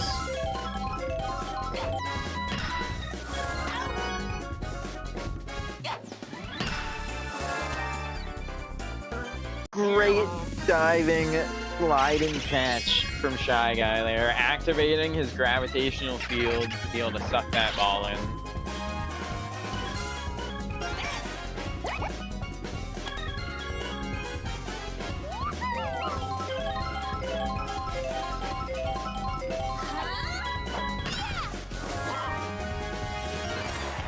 And a rare bobble coming out from Shy Guy, and what could have ended the inning, gonna give Tusk Club a chance to extend their lead now here.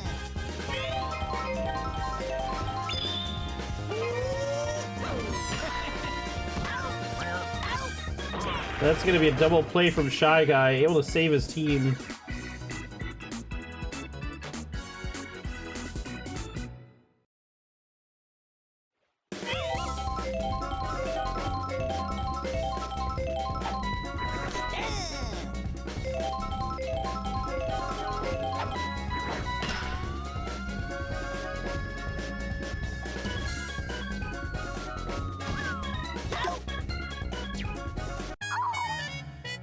All right, now, oh, I think he might have hopped just because the bananas were coming in. I was gonna say, now I'm really confused why he hopped and we haven't seen Paracupa hop a single time. But Red Critter able to rock a solo homer there on the first pitch of the at-bat. That's gonna bring this game within one.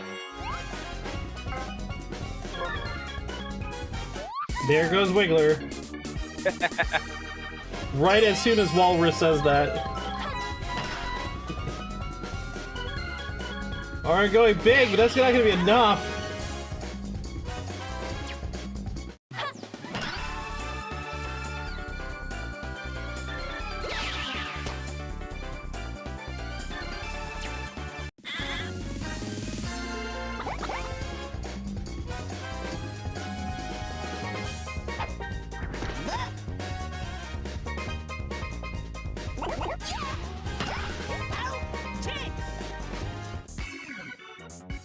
A nice jumping snag there from Fiorito, and right after ending that inning, gonna lead off this next inning.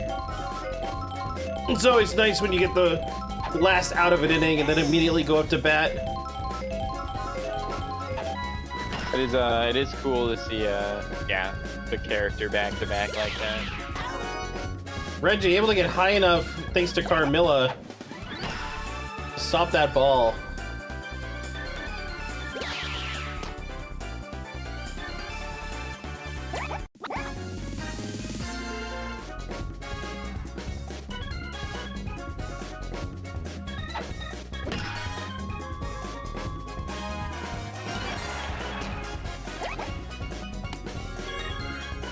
Irvine able to drop that into a nice spot in the gap, and that puts one on for Petey here. Been swinging for the fences today. Off the back Swinging wall for him again. That boo is gonna allow Irvine to get to third.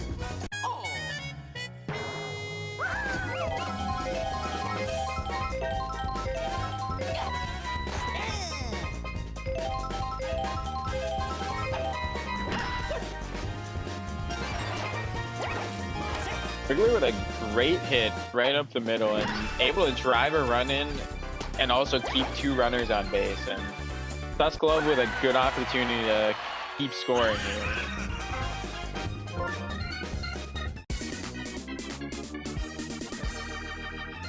The heart of the lineup, a lineup coming up, now is a good time to swap out the pitcher, but unfortunately, King Boo doesn't matter, or doesn't care if it's a fresh pitcher or a tired pitcher. Able to paint that corner and It doesn't get it to bounce off the top of the wall. It doesn't help that Mario's been switched to right field, which Yep. not useful for his team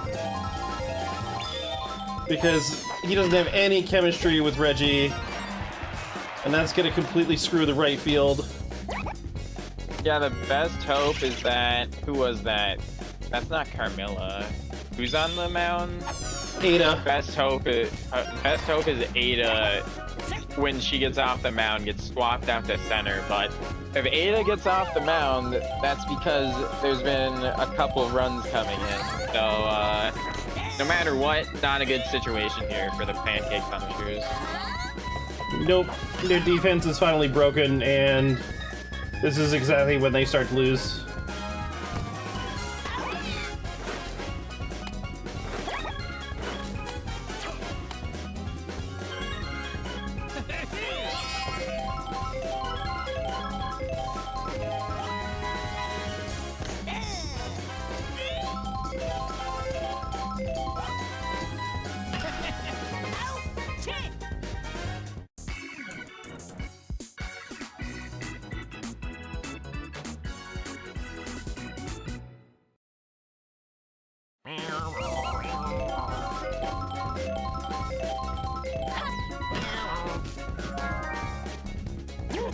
That's gonna be an out.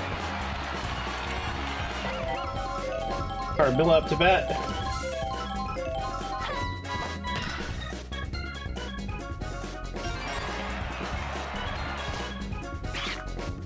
Nice line drive into the gap, but a little bit too much sauce on it.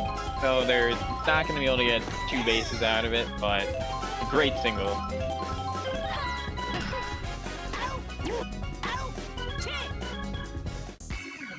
Unfortunately, too big of a jump there heading towards second, and that's going to give Petey a chance to pick off a double play and a dirty 3-up, 3-down.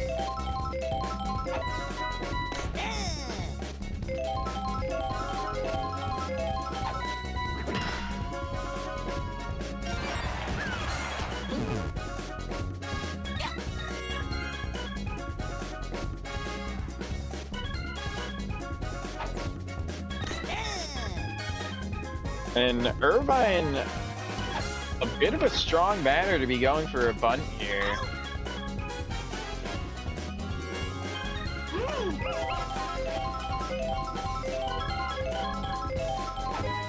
They are able to put a runner in scoring position here, which I guess is pretty important, but they also could have just gotten a hit themselves pretty easily. Put that runner there anyway. The sheer force of the start hit sent Reggie out of the area of effect for the Powerball. Well, he's actually just immune to it. Yeah, but he still was pushed out of the area of effect.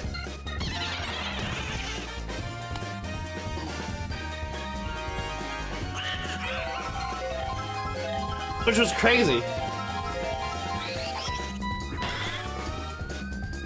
That's gone. King Boo trying to find the same spot, and even if there was Chem there, that was such a moonshot. I would have been surprised if it got taken away.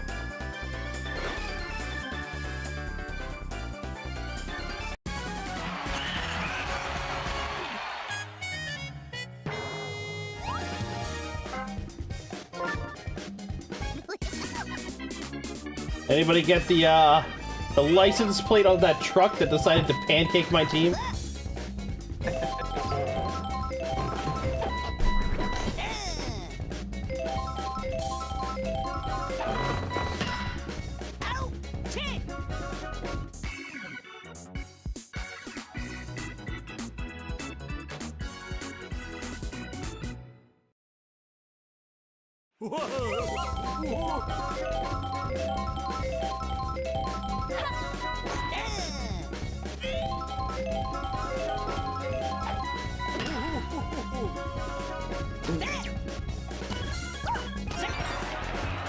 And just barely able to get safe out there. A little bit faster of an arm from the center fielder, and the Pink Menace would not have gotten there, but great hit from Mario, and then great item usage, able to stretch that into a double for him and put two runners in scoring position here. And if Critter can get good item usage off here, then this... No, that was crazy. The ball went straight to Petey, who is already standing on second. Is that the ball game already? I feel like that's the ball game. I mean, yeah, after not being able to score in such a great position, that kind of feels like the end of the game for the Punisher.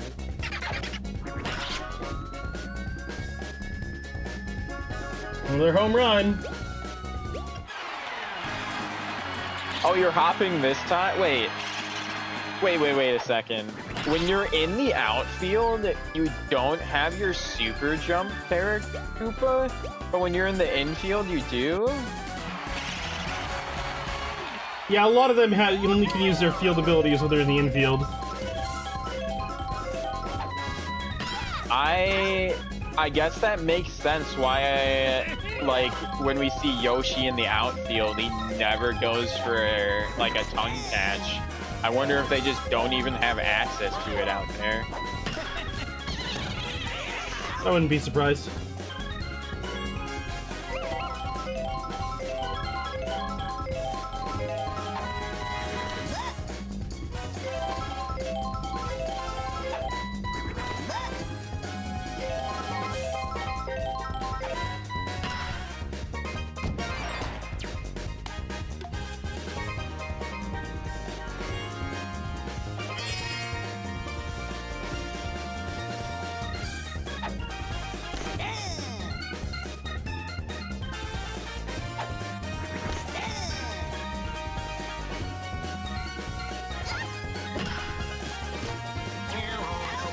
Is it required to use a super jump? Like, what exactly are you referring to here, Uber? What is a hard required mission? A super jump robbing a homer? A Yoshi doing a tongue catch in the outfield?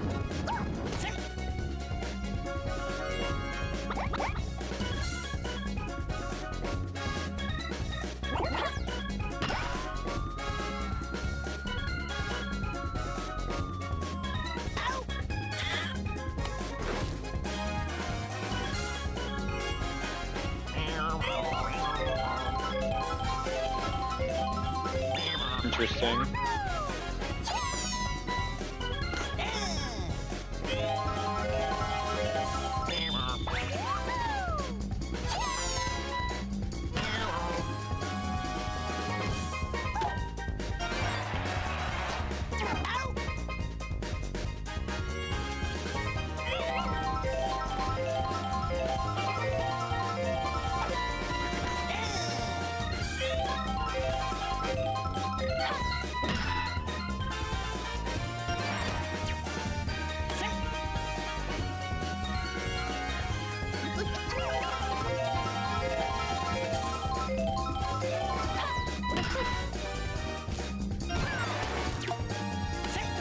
Here comes the captain.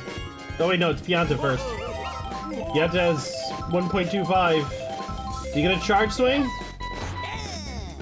Are you gonna attempt to put it out? No, of course not.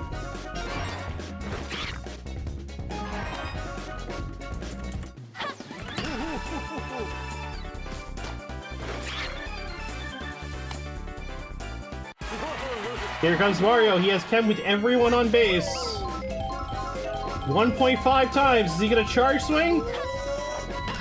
Of course he is. Straight to the fucking shortstop. God fucking damn it. I fucking hate my team.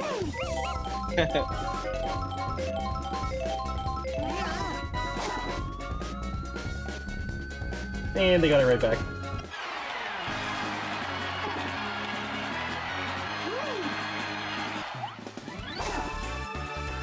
The mission I see that is referring to Yoshi doing a tongue catch just says get the ball with a tongue catch. It doesn't specify anything about the outfield.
That's another out. 1 out to go.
That's a game.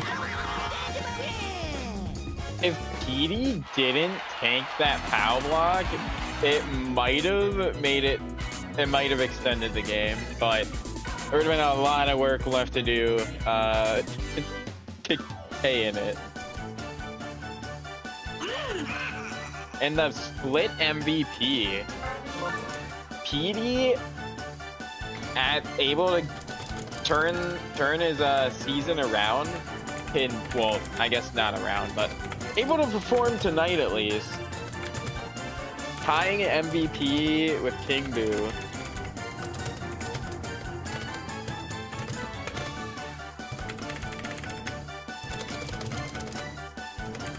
PD performed last game too.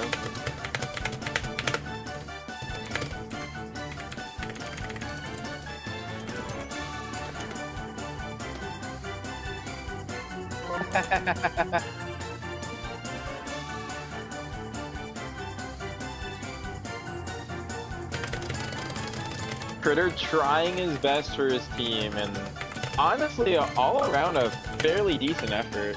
Everyone except Noki pretty close to 50 points. Solid game, just more of a solid game from the Tusk Club.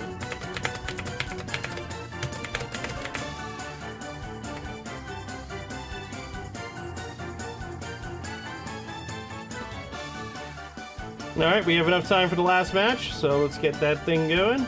Last match is going to be Crozzie versus Roy.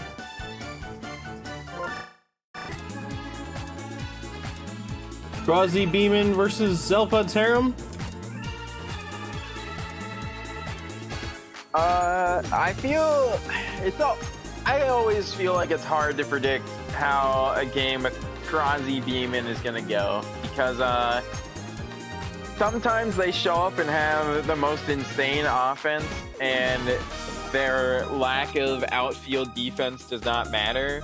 And in other games, none of their hitters can really find their footing. So it's really a toss-up of how Crozzie Beamin's gonna perform.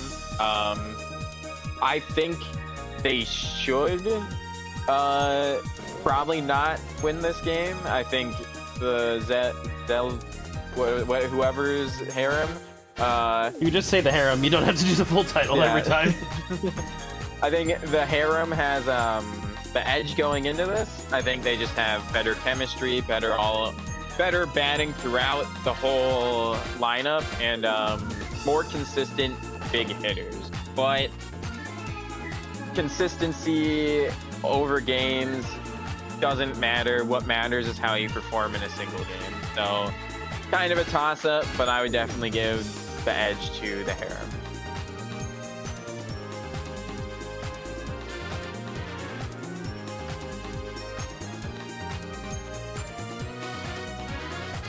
I mean, you basically nailed everything on the head.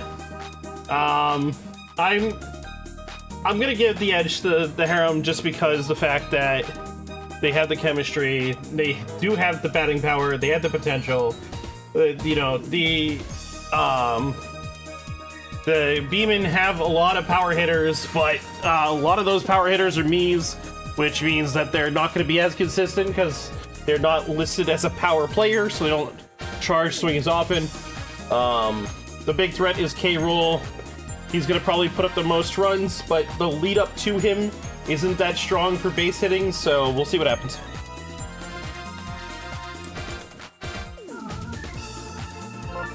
Oh, that's not how it's supposed to go. Okay, there we go. Now it's good. Here we go.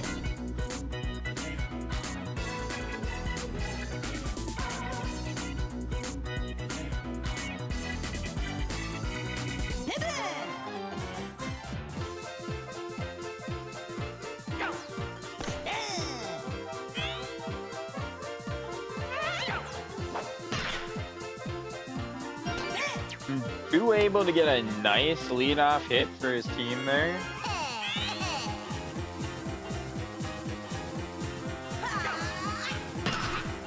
I think Boo.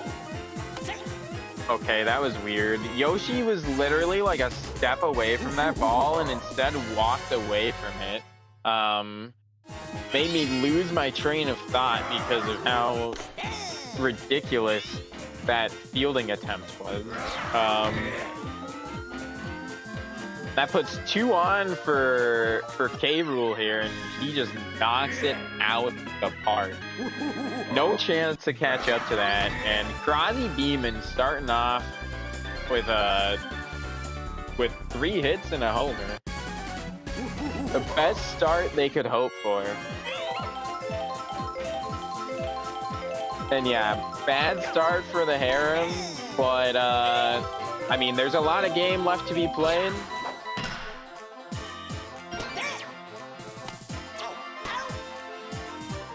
And that's a great start to get back into this game. A relay able to get the runner out at first. And are they going to be able to do it again? All to not get to the second baseman or a shortstop in time for him to try. But after giving up the 3-run homer, a 3-up, 3-down. So there was six batters there, but we ignore the first 3. It was a great defensive inning.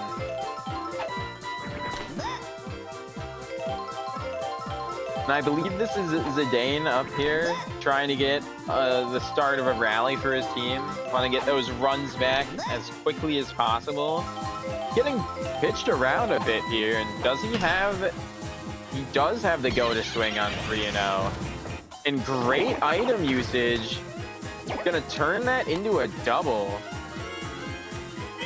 What was most likely gonna be a fly out, just turning into a double. Great item usage here, but unfortunately, next hit is a line drive straight to the second baseman. Gonna be a routine double play. That leaves no one on for Funky here. But Funky is still able to find the gap, and with item usage from Junpei here, able to stretch it into a double.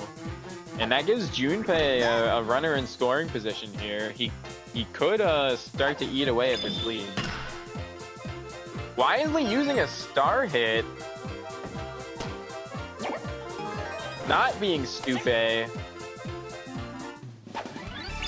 Showing his baseball knowledge and clutchness to be able to drive in a run there. And both teams able to score in this first inning.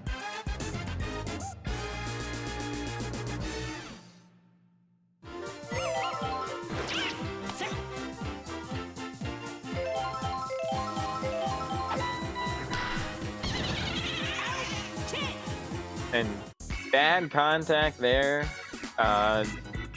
Goes straight to the first baseman, and it's going to be an easy out. But both teams able to get some runs started in the first.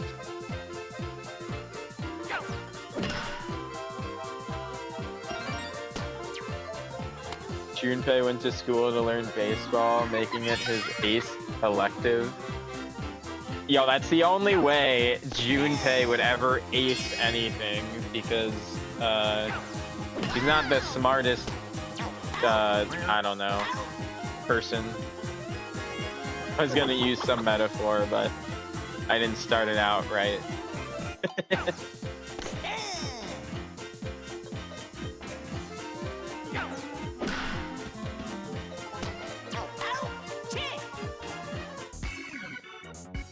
And after giving up that 3-run homer, Funky has been able to retire every batter. So I think that homer kind of lit a fire in his eyes, hurt his pride a little bit, and now he doesn't want to give up anything.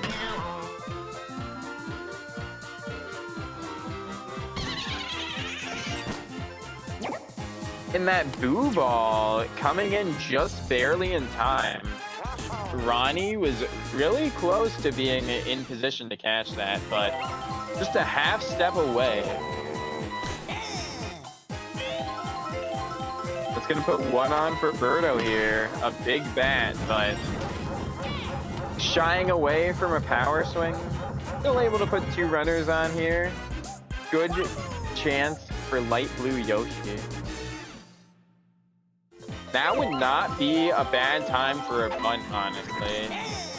It would prevent a possible double play. It could put 2 runners in scoring position. But the AI only likes to bunt when it's a power batter. In one runner on first. But unfortunately, Yoshi not even willing to swing the bat. Just gonna strike out looking.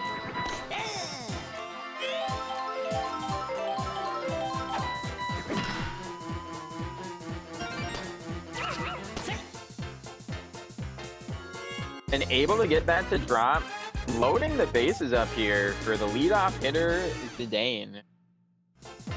There's a little bit of a chem boost going on here. Not much, but a slap hit, if it made it to the outfield, would have been a huge. But unfortunately, a line drive straight to the shortstop.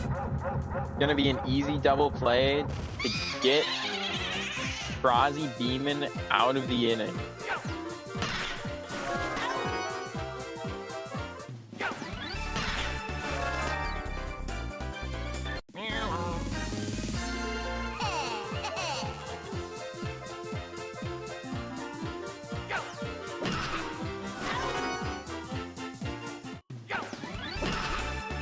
And yeah, ever since giving up that homer, Monkey has just been on fire on the mound.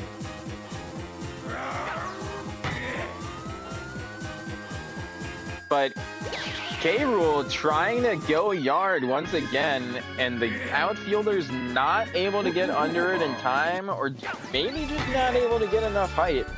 Doesn't really matter which it was, there's just too much power, and this looks like there was no way they were going to get enough height for that in the replay.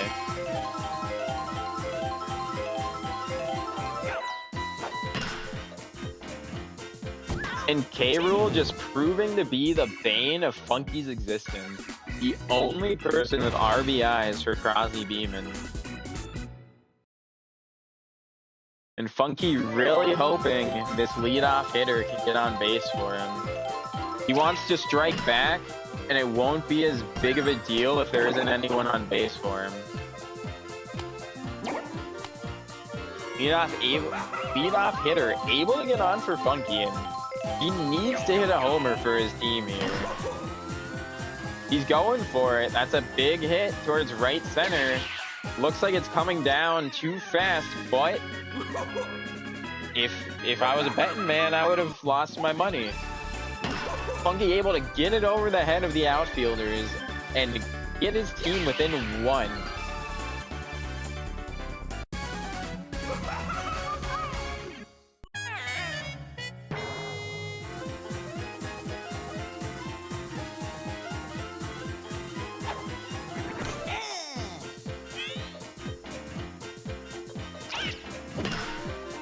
Now with no outs, Junpei with a good opportunity to try to get his team scoring even more points, but Cloud making a great diving catch to take away what looked like a hit. Boo getting tired on the mound, but staying on. And Sid with a great hit, but not enough height, and also not enough height to go out, but also with where it was hit, it would have just hit the thwomp. But if there was enough height, it would have broke that thwomp, giving an opportunity for a homer later in this game. Not a big deal though. Shy Guy able to find a nice single right up the middle, and that's 2 on for Birdo here. Dangerous batter herself. A star swing would be great. A hit over the fence would be great. Pretty much anything that just puts the ball in play would be a good turnout, as long as it's not a double play. And unfortunately, that's exactly what happened. Birdo line drives straight to the second baseman, able to hold on and turn that double play. But the Harem able to fight their way back within 1 in this game.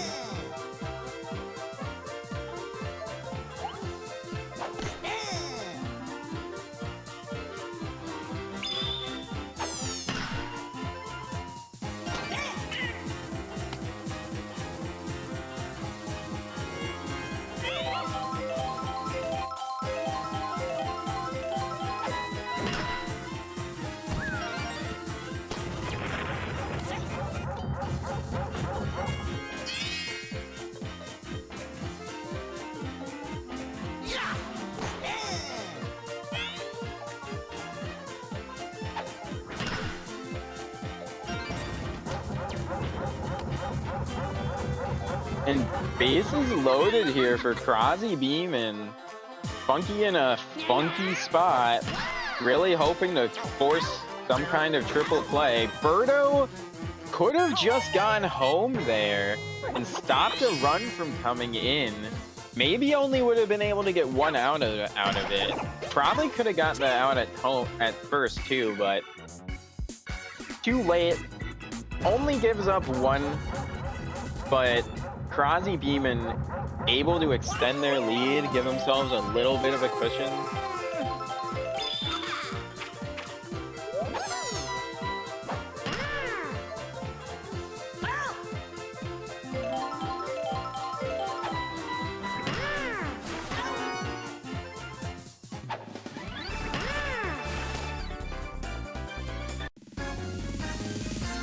And another great diving catch from Cloud there.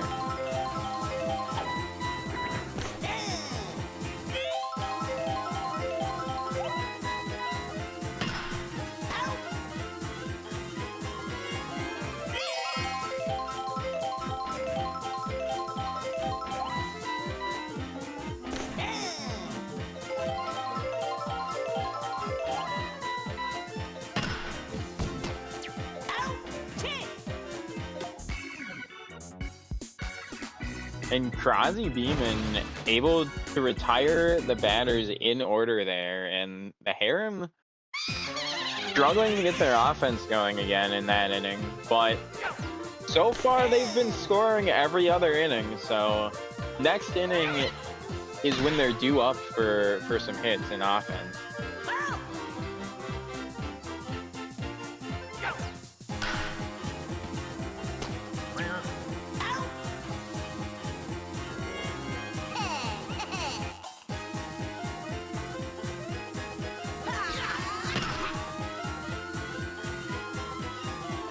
A high pop fly from Junior there, but not really much behind it.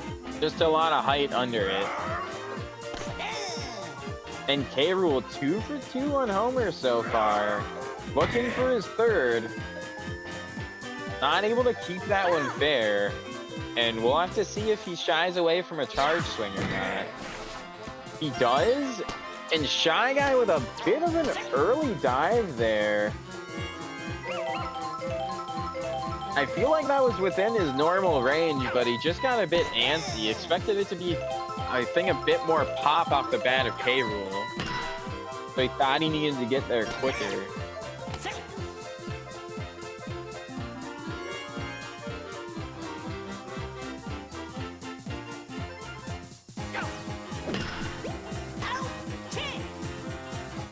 And Cloud, now knowing how it feels to have the short base steal the hit away, what he's been doing to the enemy team so far this game. Great job from Shy Guy to finish off that inning there, and doing the exact same thing right back.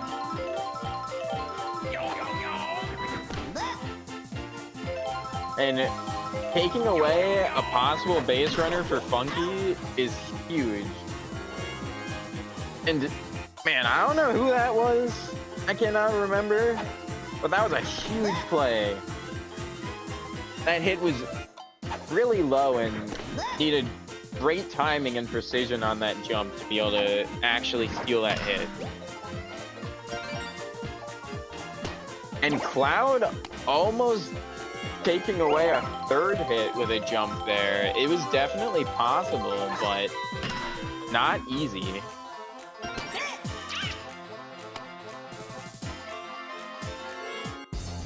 And Boo just barely able to cut off that hit before it gets past him. If that got past him, there would be a runner on third, and this would be much scarier.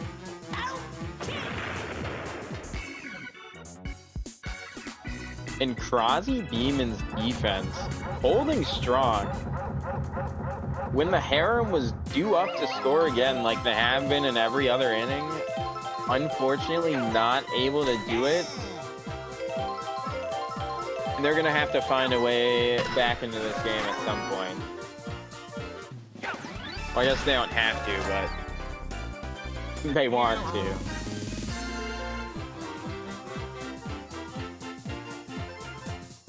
Shy Guy with a nice stationary diving catch there. Don't see that too often. Well, I guess we do from Shy Guys, but not from other characters. Yo, Sora, I hope you're peptastic.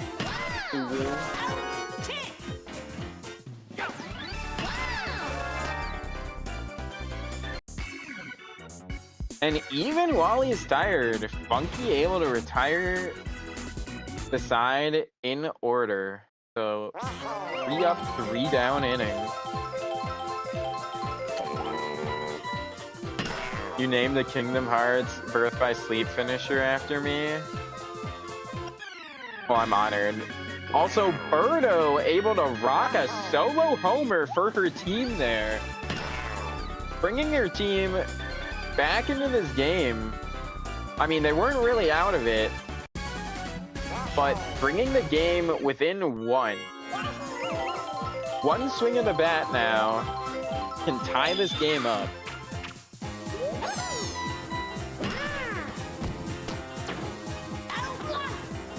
Wow, I cannot believe that ball got out of Cloud's hand in time.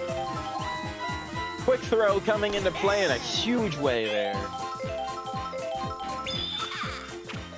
Also, apologies everyone hanging out on my side. We are gonna get hit with ads pretty soon. I didn't know if we were gonna be able to get through this game or not. But I also do plan on streaming after baseball, so I wanted to keep pre-rolls in line with the normal ads, so you might miss out on a little bit of gameplay, but hopefully the ads aren't a full 3 minutes. Hopefully it's just 30 seconds or a minute, even though I'm running 3 minutes of ads. But I do apologize. This is a really crazy game right now. It just got evened up. But yeah, if you just head over to Chaco's stream, then you shouldn't see the ads. Also, if you want to dodge the ads, you could drop a sub. You won't get hit with ads. Just saying. A Funky with 2 on, a big position to try to take the lead here. Not able to keep this one fair. Hopefully he doesn't shy away from a charge swing here. Big hit straight down the middle. No chem in sight, and that is gone. Funky able to take the lead. Well, it was already tied up, but able to take the lead there, and also with a bit of a cushion. A 3-run lead now for his team, and I think that's the first time this game the Harem has had the lead. They were behind in the first, and they just tied it up recently. So, finally, in front in this game.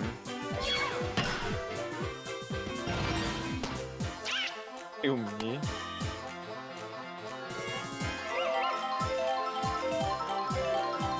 Funky's your boy? Yeah, he is.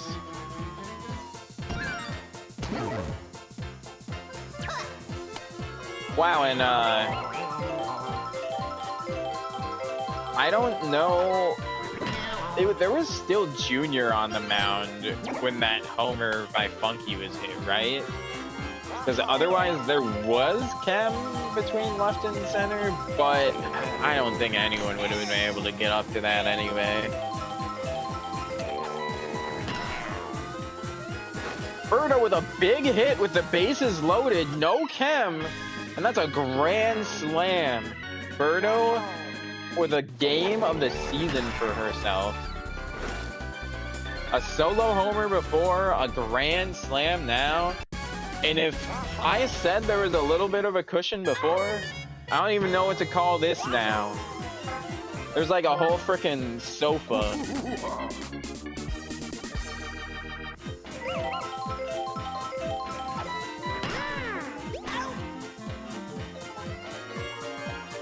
Cloud doing the plays he's done all game, but this time, not able to turn a double.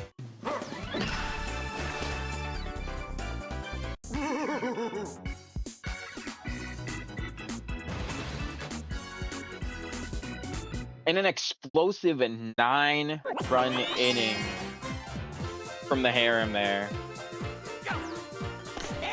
Going from being down and not looking too great. They never looked out of this game. Never looked that bad. But going from not a great position to an insanely great position. And Funky being able to last until the 7th is huge from a starting pitcher.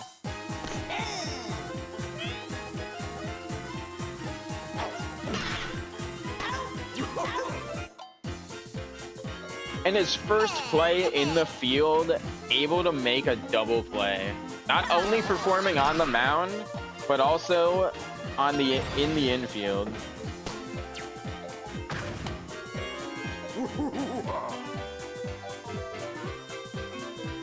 K-Rule, dangerous batter coming up with one on. And he's trying to get his team back into this game. Huge homer. It was much needed for his team. But he's going to need the rest of the team to show up as well.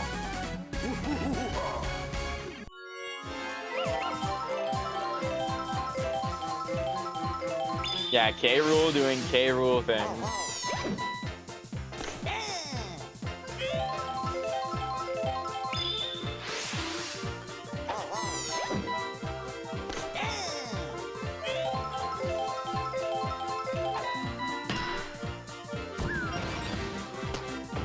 And Funky probably, well, he probably had a chance to jump and get that, but wasn't going to be an easy play.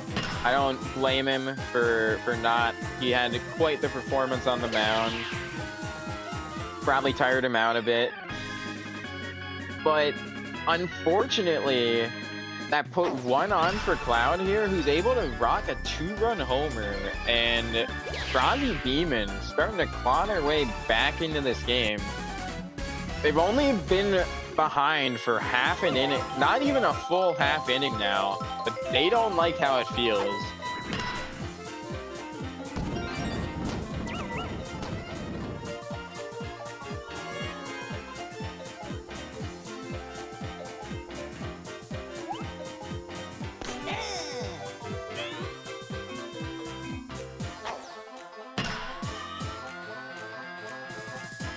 And a big hit here. Not able to get out of the field though. That's gonna put 2 runners in scoring position here. And Red Magic Koopa, not the strongest batter, but can definitely drop a single in a clutch spot. Going for a star swing, and that's gonna drive in at least 1 run. It's gonna drive in 2 runs. Very close play at the plate there. And after that huge inning for the Harem, Crozzie Beamin coming back with a huge inning of their own, bringing this game within 1.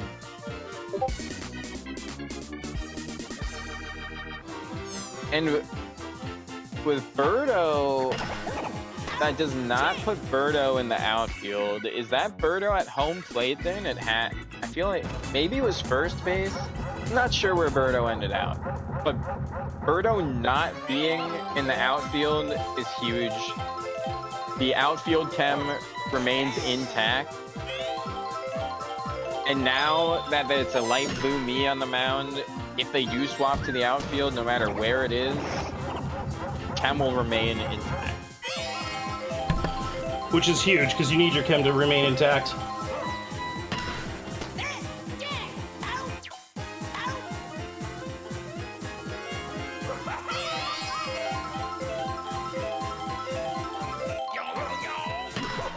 What an interesting score to a game I come back to. Oh my god, he hit the pocket! This little tiny pocket! Between the swamp and the wall? Oh my god. What a cheeky home run.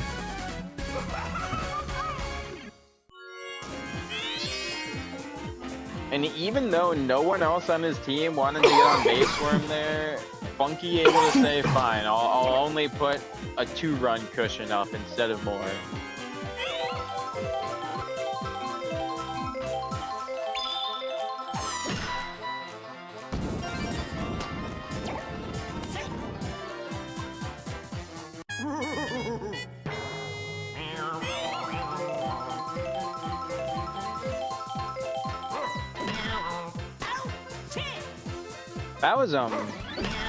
That was some really far reach there.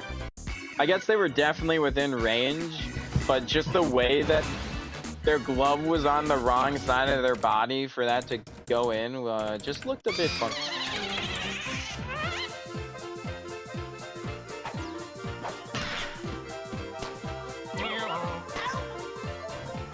Quick out to Birdo.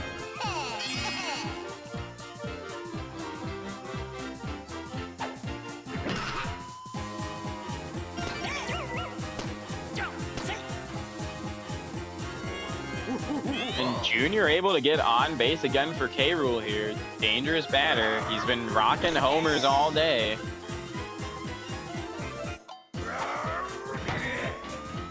It looks like this is no exception. One. There's so much exit velocity on that, so much height. Doesn't matter that they had a lot of speed to get under it. There was no catching that.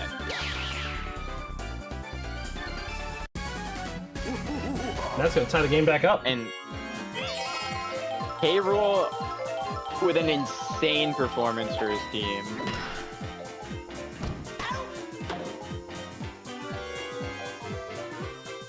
He has had just a little bit of help from Cloud, this man right here, also hitting a 2-run homer, maybe a couple other RBIs from the team. But him himself, he has to have like 6 or 7 RBIs. He's got to be at least half the runs for the team.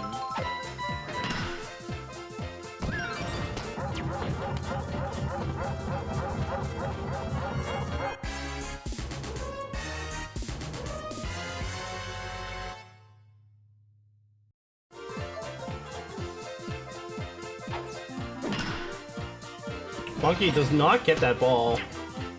That's going to lead to a bases loaded situation for Shanoa. No, wait. Shanoa's already on base. And I would have liked to at least see an attempt from either a dive or a jump there from Funky, but it's not a huge Zane's able deal to catch because that one. Yeah, Zidane able to get under it, not getting punished for a bases loaded. But that feels bad for Crozzie Beamin, leaving 3 runners stranded, but still able to tie the game up. Huge job for the team there. And Birdo has been hitting homers today. A solo homer and a grand slam. Her team was hoping to see her hit another homer, but unfortunately, we see another line drive out to Cloud. Well, depends what you wanted out of that. Huge charge from Light Blue Yoshi and nothing. That's gonna let Yoshi get the base off of that fireball play, thanks to Charlotte.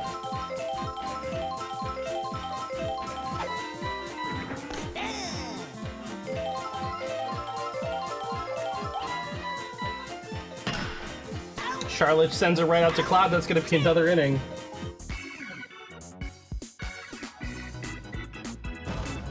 And it's all tied up going into the 9th. Might as well not even play the rest of the roller game at that point. The first inning all over again. Here we go. Ronnie up to bat. We'll just hit a solid base hit.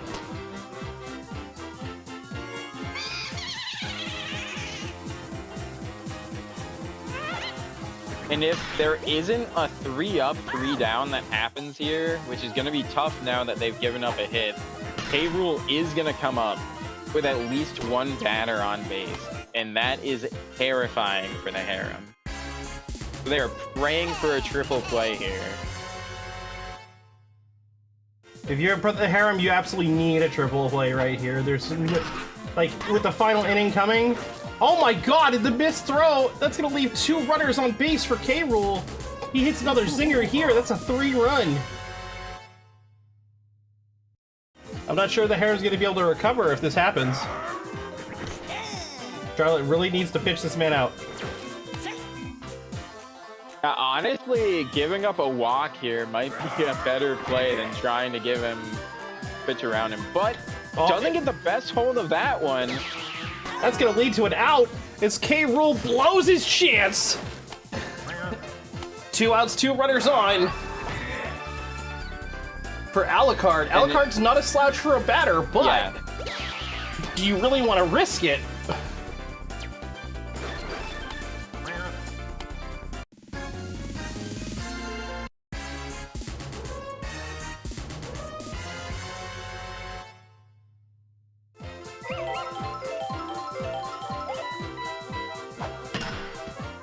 Straight to a Shy Guy. That's gonna be the game. That's gonna be the inning, at least. The Harem only has to score 1 run here. The little bit of power that made Shy Guy slide back there, actually saving him from the shell. Yep. And they got Funky guaranteed to bat this inning.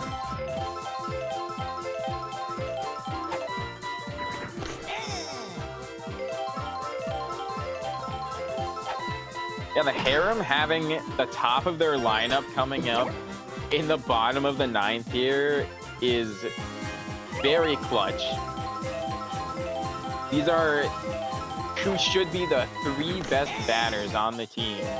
The Dane able to get a leadoff hit, and as long as there isn't a double play here, Funky has a great chance to just knock it out and have a walk-off homer.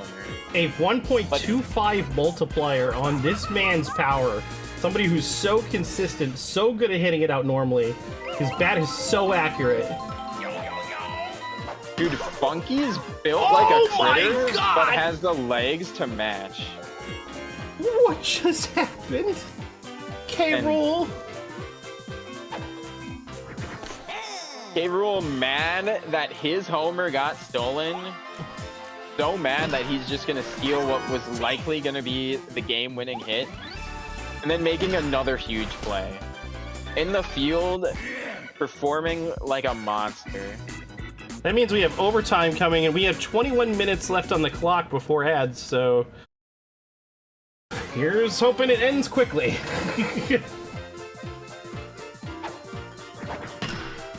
It's hitbox diff. Yeah, I get it. Oh, I know all about hitbox diff with my baby characters in those infield positions. Or baby-sized characters.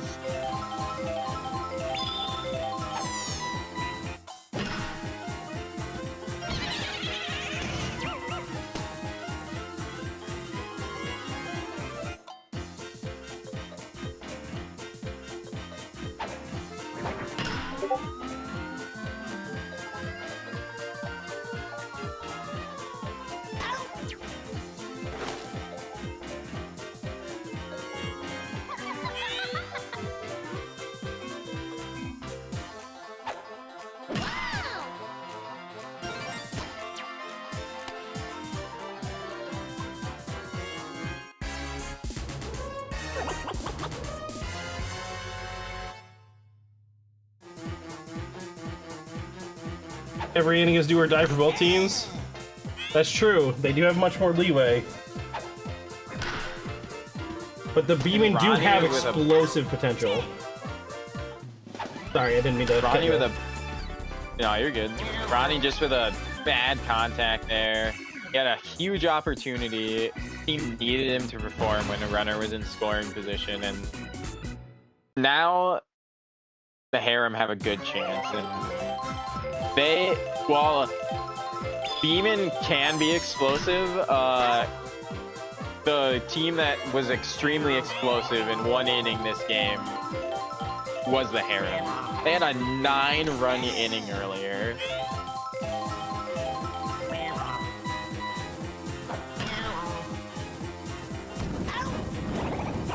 Ronnie able to get underneath that one. That's crazy.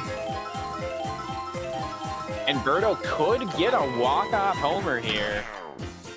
Trying for it, but not able to get a great hold of that. So tired is too early to be tired? It's 9:45. What do you mean it's too early to be tired?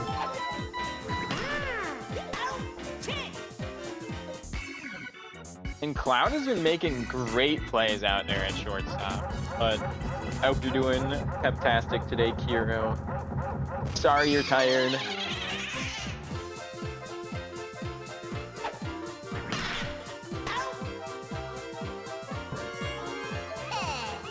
K-Rool is coming. You're not wrong. He's coming at the end of this inning. And Junior here has been consistently getting on base for K-Rool. Not every time, but a lot of the times he's been able to do it, and able to do it again here. And that's what's been so scary, is K-Rool most of the time has had at least one runner on. So instead of just being a single run homer, That's a double it's a home. two-run homer. That's Goner. The top of the 11th.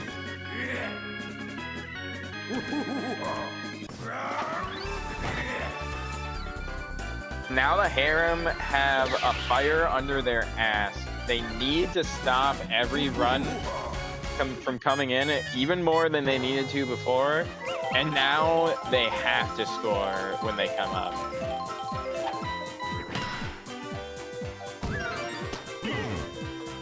Why aren't you asleep, Ash?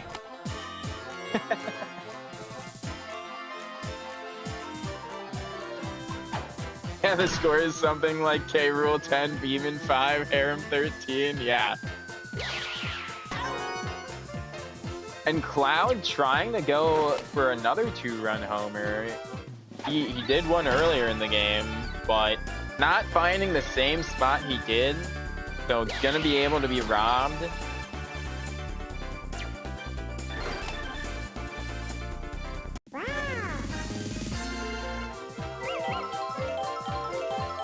Because you're not my mom.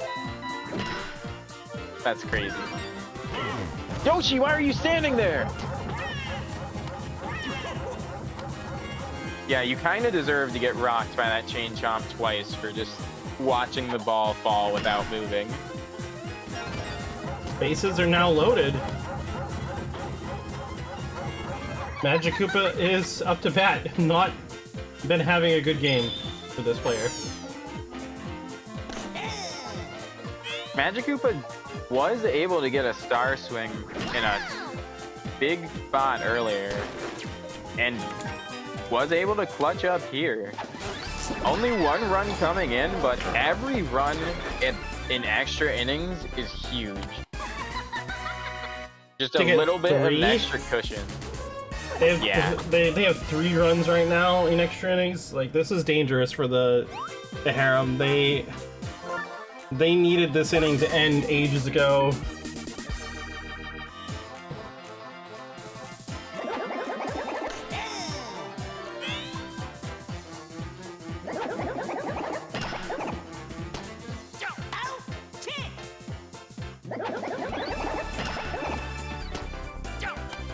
And Yoshi able to come in and get the only out that his team was asking of him, but not before 3 runs were given up. And now there is quite the tall task for the Harem here. If they can get 2 runners on, Funky comes up 4th in this batting order here. And I mean, I guess it'd be kind of ideal if they could get bases loaded, but also hitting a homer is pretty freaking ideal. A solo shot. Solo shot from Charlotte, which is unheard of for batting level. And that guarantees that Funky comes up. He might only be able to... So, getting a runner on base in these next 2 at-bats is pretty much needed for the Harem. Absolutely. They need at least one of the 2 of them to get on base if they want to keep this game going. Unfortunately, that's not going to happen for Zidane. So the pressure goes on to Jill.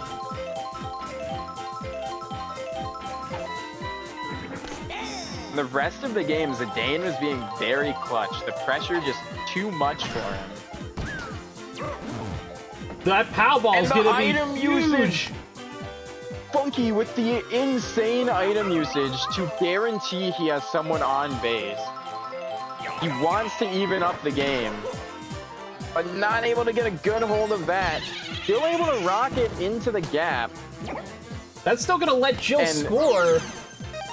And while he was not willing to run himself to second, Jill just running circles around the bases. Able to get one in, and if there was a runner in scoring position here, this would be much more dangerous. But Funky, I guess, took too much of his energy to rock that hit out there. Couldn't get to second. Junpei able to slam it. That's gonna get Funky to scoring position for Sid. Oh, but Come on, he got Stupe. greedy! Stupe What the? aced effective. Throwing potentially the game here. I cannot believe the base running throwing that I'm seeing from the Harem here. They're trying so hard to clutch up with their bats. Oh my god. That's gonna be And the that game. clutches the game. Stupe aced effective, costing everyone the game, going for the greed run. It cost his team everything. What a hard-fought game for the Harem and for the Beamin. 16-15. 31 runs between the two teams, going all the way to the 11th inning. The one time that right field throws to first base.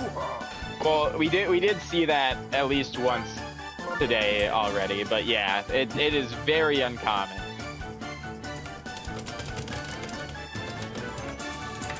And pretty much a solo effort from K-Rool here. Cloud did put up good frickin' points, but 250 batting points is insane.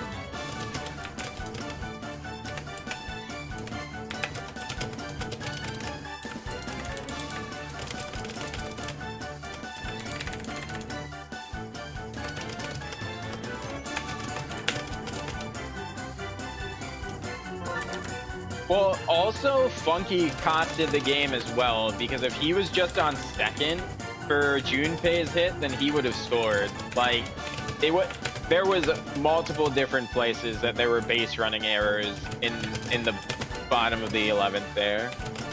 Yeah, but if Funky had gone for second, he would have likely gotten picked off on the way. What's that? How? Because they would have thrown to second instead of all the way to home. But no, I don't think they would have. But also, he had so much. The person was rounding, wasn't even to third by the time that he could have easily made it to second. There's no way he couldn't have easily made it to second. Yeah. Don't disagree. I think he would have got picked off.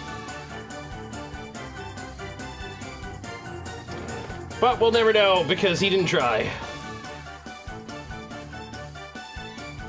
Okay.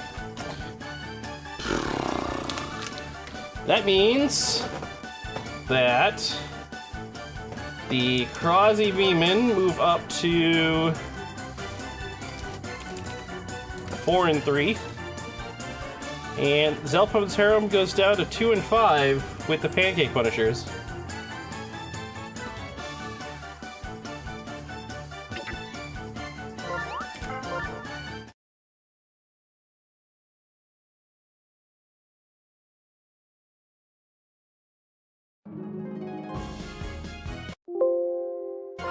Alright, let's take a look at the updated standings after tonight.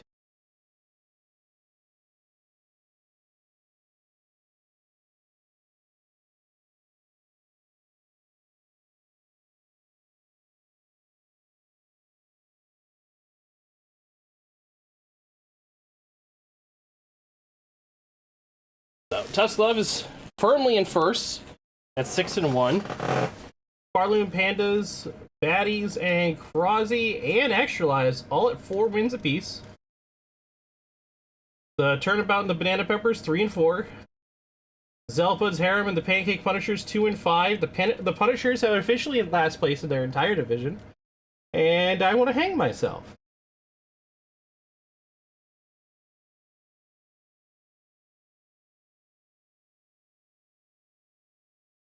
Can't believe my team is losing this badly.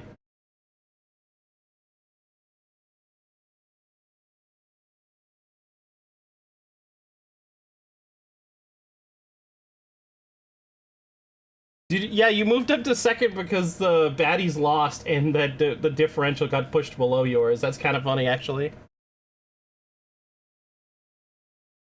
Oh, how much time do we have before ads? Or are we already on ads? Yeah, 8 minutes. Okay, so we'll wrap this up quickly. Yeah, so here we go. Yeah, looking like we got the launchers, Tusk Love, E-Teamnum, Jingzingers, Azure All-Stars, Dacey's Dukes, Dr. Dingers, Dynasties, Hydrators. These 9 teams bluffing up the top third. G3 is inane or insane?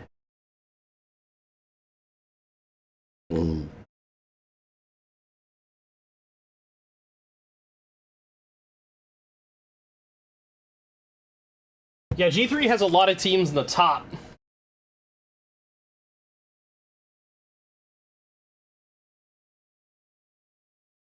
Four of their top top 4 teams are all in the top 9 overall.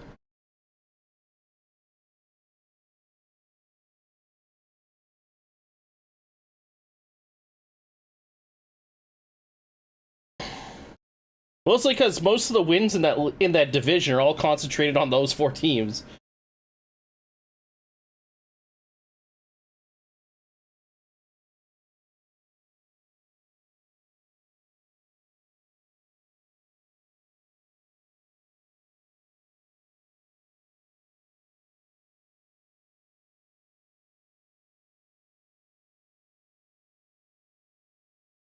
I can't believe my team has the second worst defense in G1. That hurts on a deep emotional level.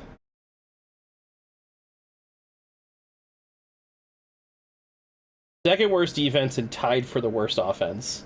I can't believe it. Yeah, no wonder my team's in last. We deserve it. Jolty, you're quiet. Are you okay? Yeah, I'm good. Getting ready to stream? Yeah. Figured as much. Pulling stuff up. Fair enough. Alright, let's see where the player stands. D3 Petey, number 1. D3 Bowser, number 2. G1 Red Critter, number 3. You know, at least I can say I have a top 3 player on my team. Look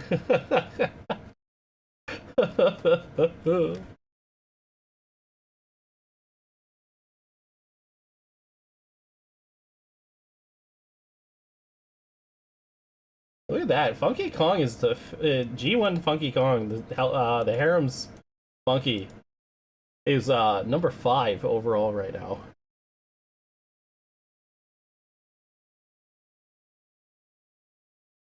Also, I just realized my critter, Red Critter, has 2 MVPs for 7 games.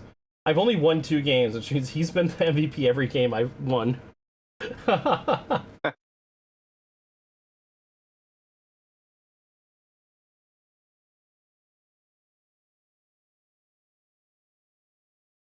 G1 Donkey Kong, that's for the Banana Peppers. You're also in the top 10 players.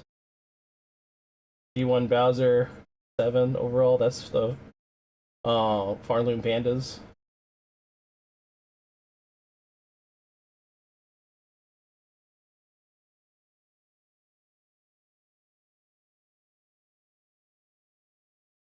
I mean, I wouldn't I wouldn't be vindicated that much. I've kind of known that they're the worst. They are way worse than they should be. Their stats don't betray their skills at all. They have amazing stats, and they play like garbage compared. And I think it's because they have balance AI. Who's 6th in the division? Where's G1 K Rool? No, that's matches. G1 stats. K Rool. He's 15th or 14th, sorry, in his division. It's his first really decent game when you look at it. Like, he's got 600 total points. So when you think about it like that, he's all the way down here, 31st.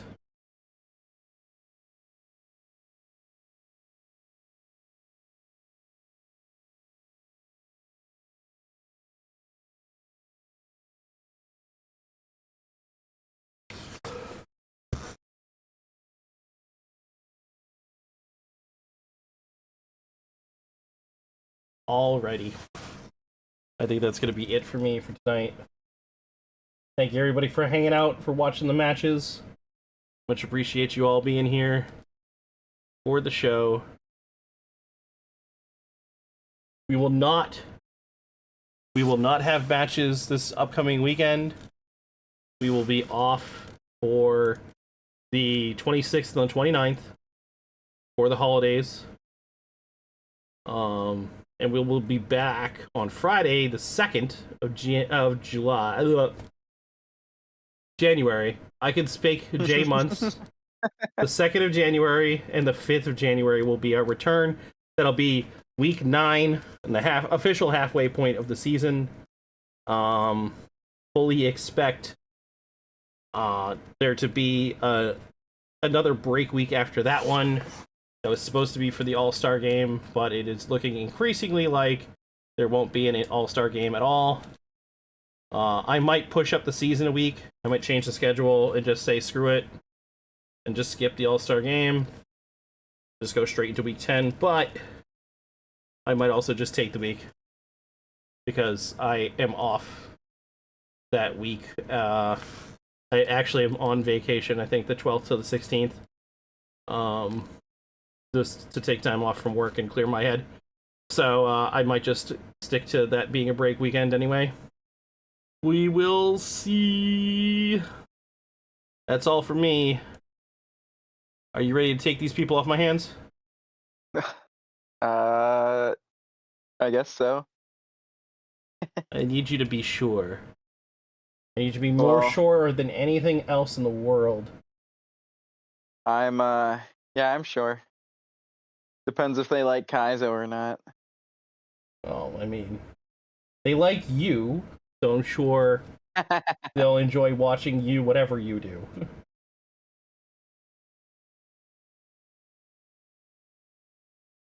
If I can find your stream.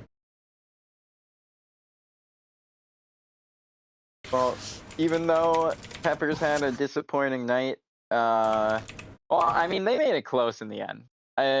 It's just last 2 weeks they've gotten really close. Came down to the last batter, but not able to perform. The rest of the night games were very entertaining, very fun to watch. Awesome time as always. I'm gonna say this every week. Thanks for putting this together, Chaco. I really appreciate being able to take part in it, watch it, commentate. Just a really fun time. I love the idea, so thank you for all the organization and everything. I just appreciate people who are willing to help me with commentary because honestly, I hate being the only person talking. Yeah, that makes sense. It's weird because like as a streamer, we're expected to fill the negative space with words, but I've always been like the hunched forward gamer guy. You know, fucking sweat mode activated 90% of the time. So I don't usually think to talk too much. It is really hard for me to talk a lot unless I'm like talking to someone. So you have no idea how much it helps me to have you, Seamed, Joe, Ash, Lucky, Adam, just like they're commentating with me makes it a million times easier. In my opinion, also elevates the product, which is the baseball league as a whole. So I have so much gratitude for you guys when you help me. I have no idea. Also, why did it undo my raid? What does this do?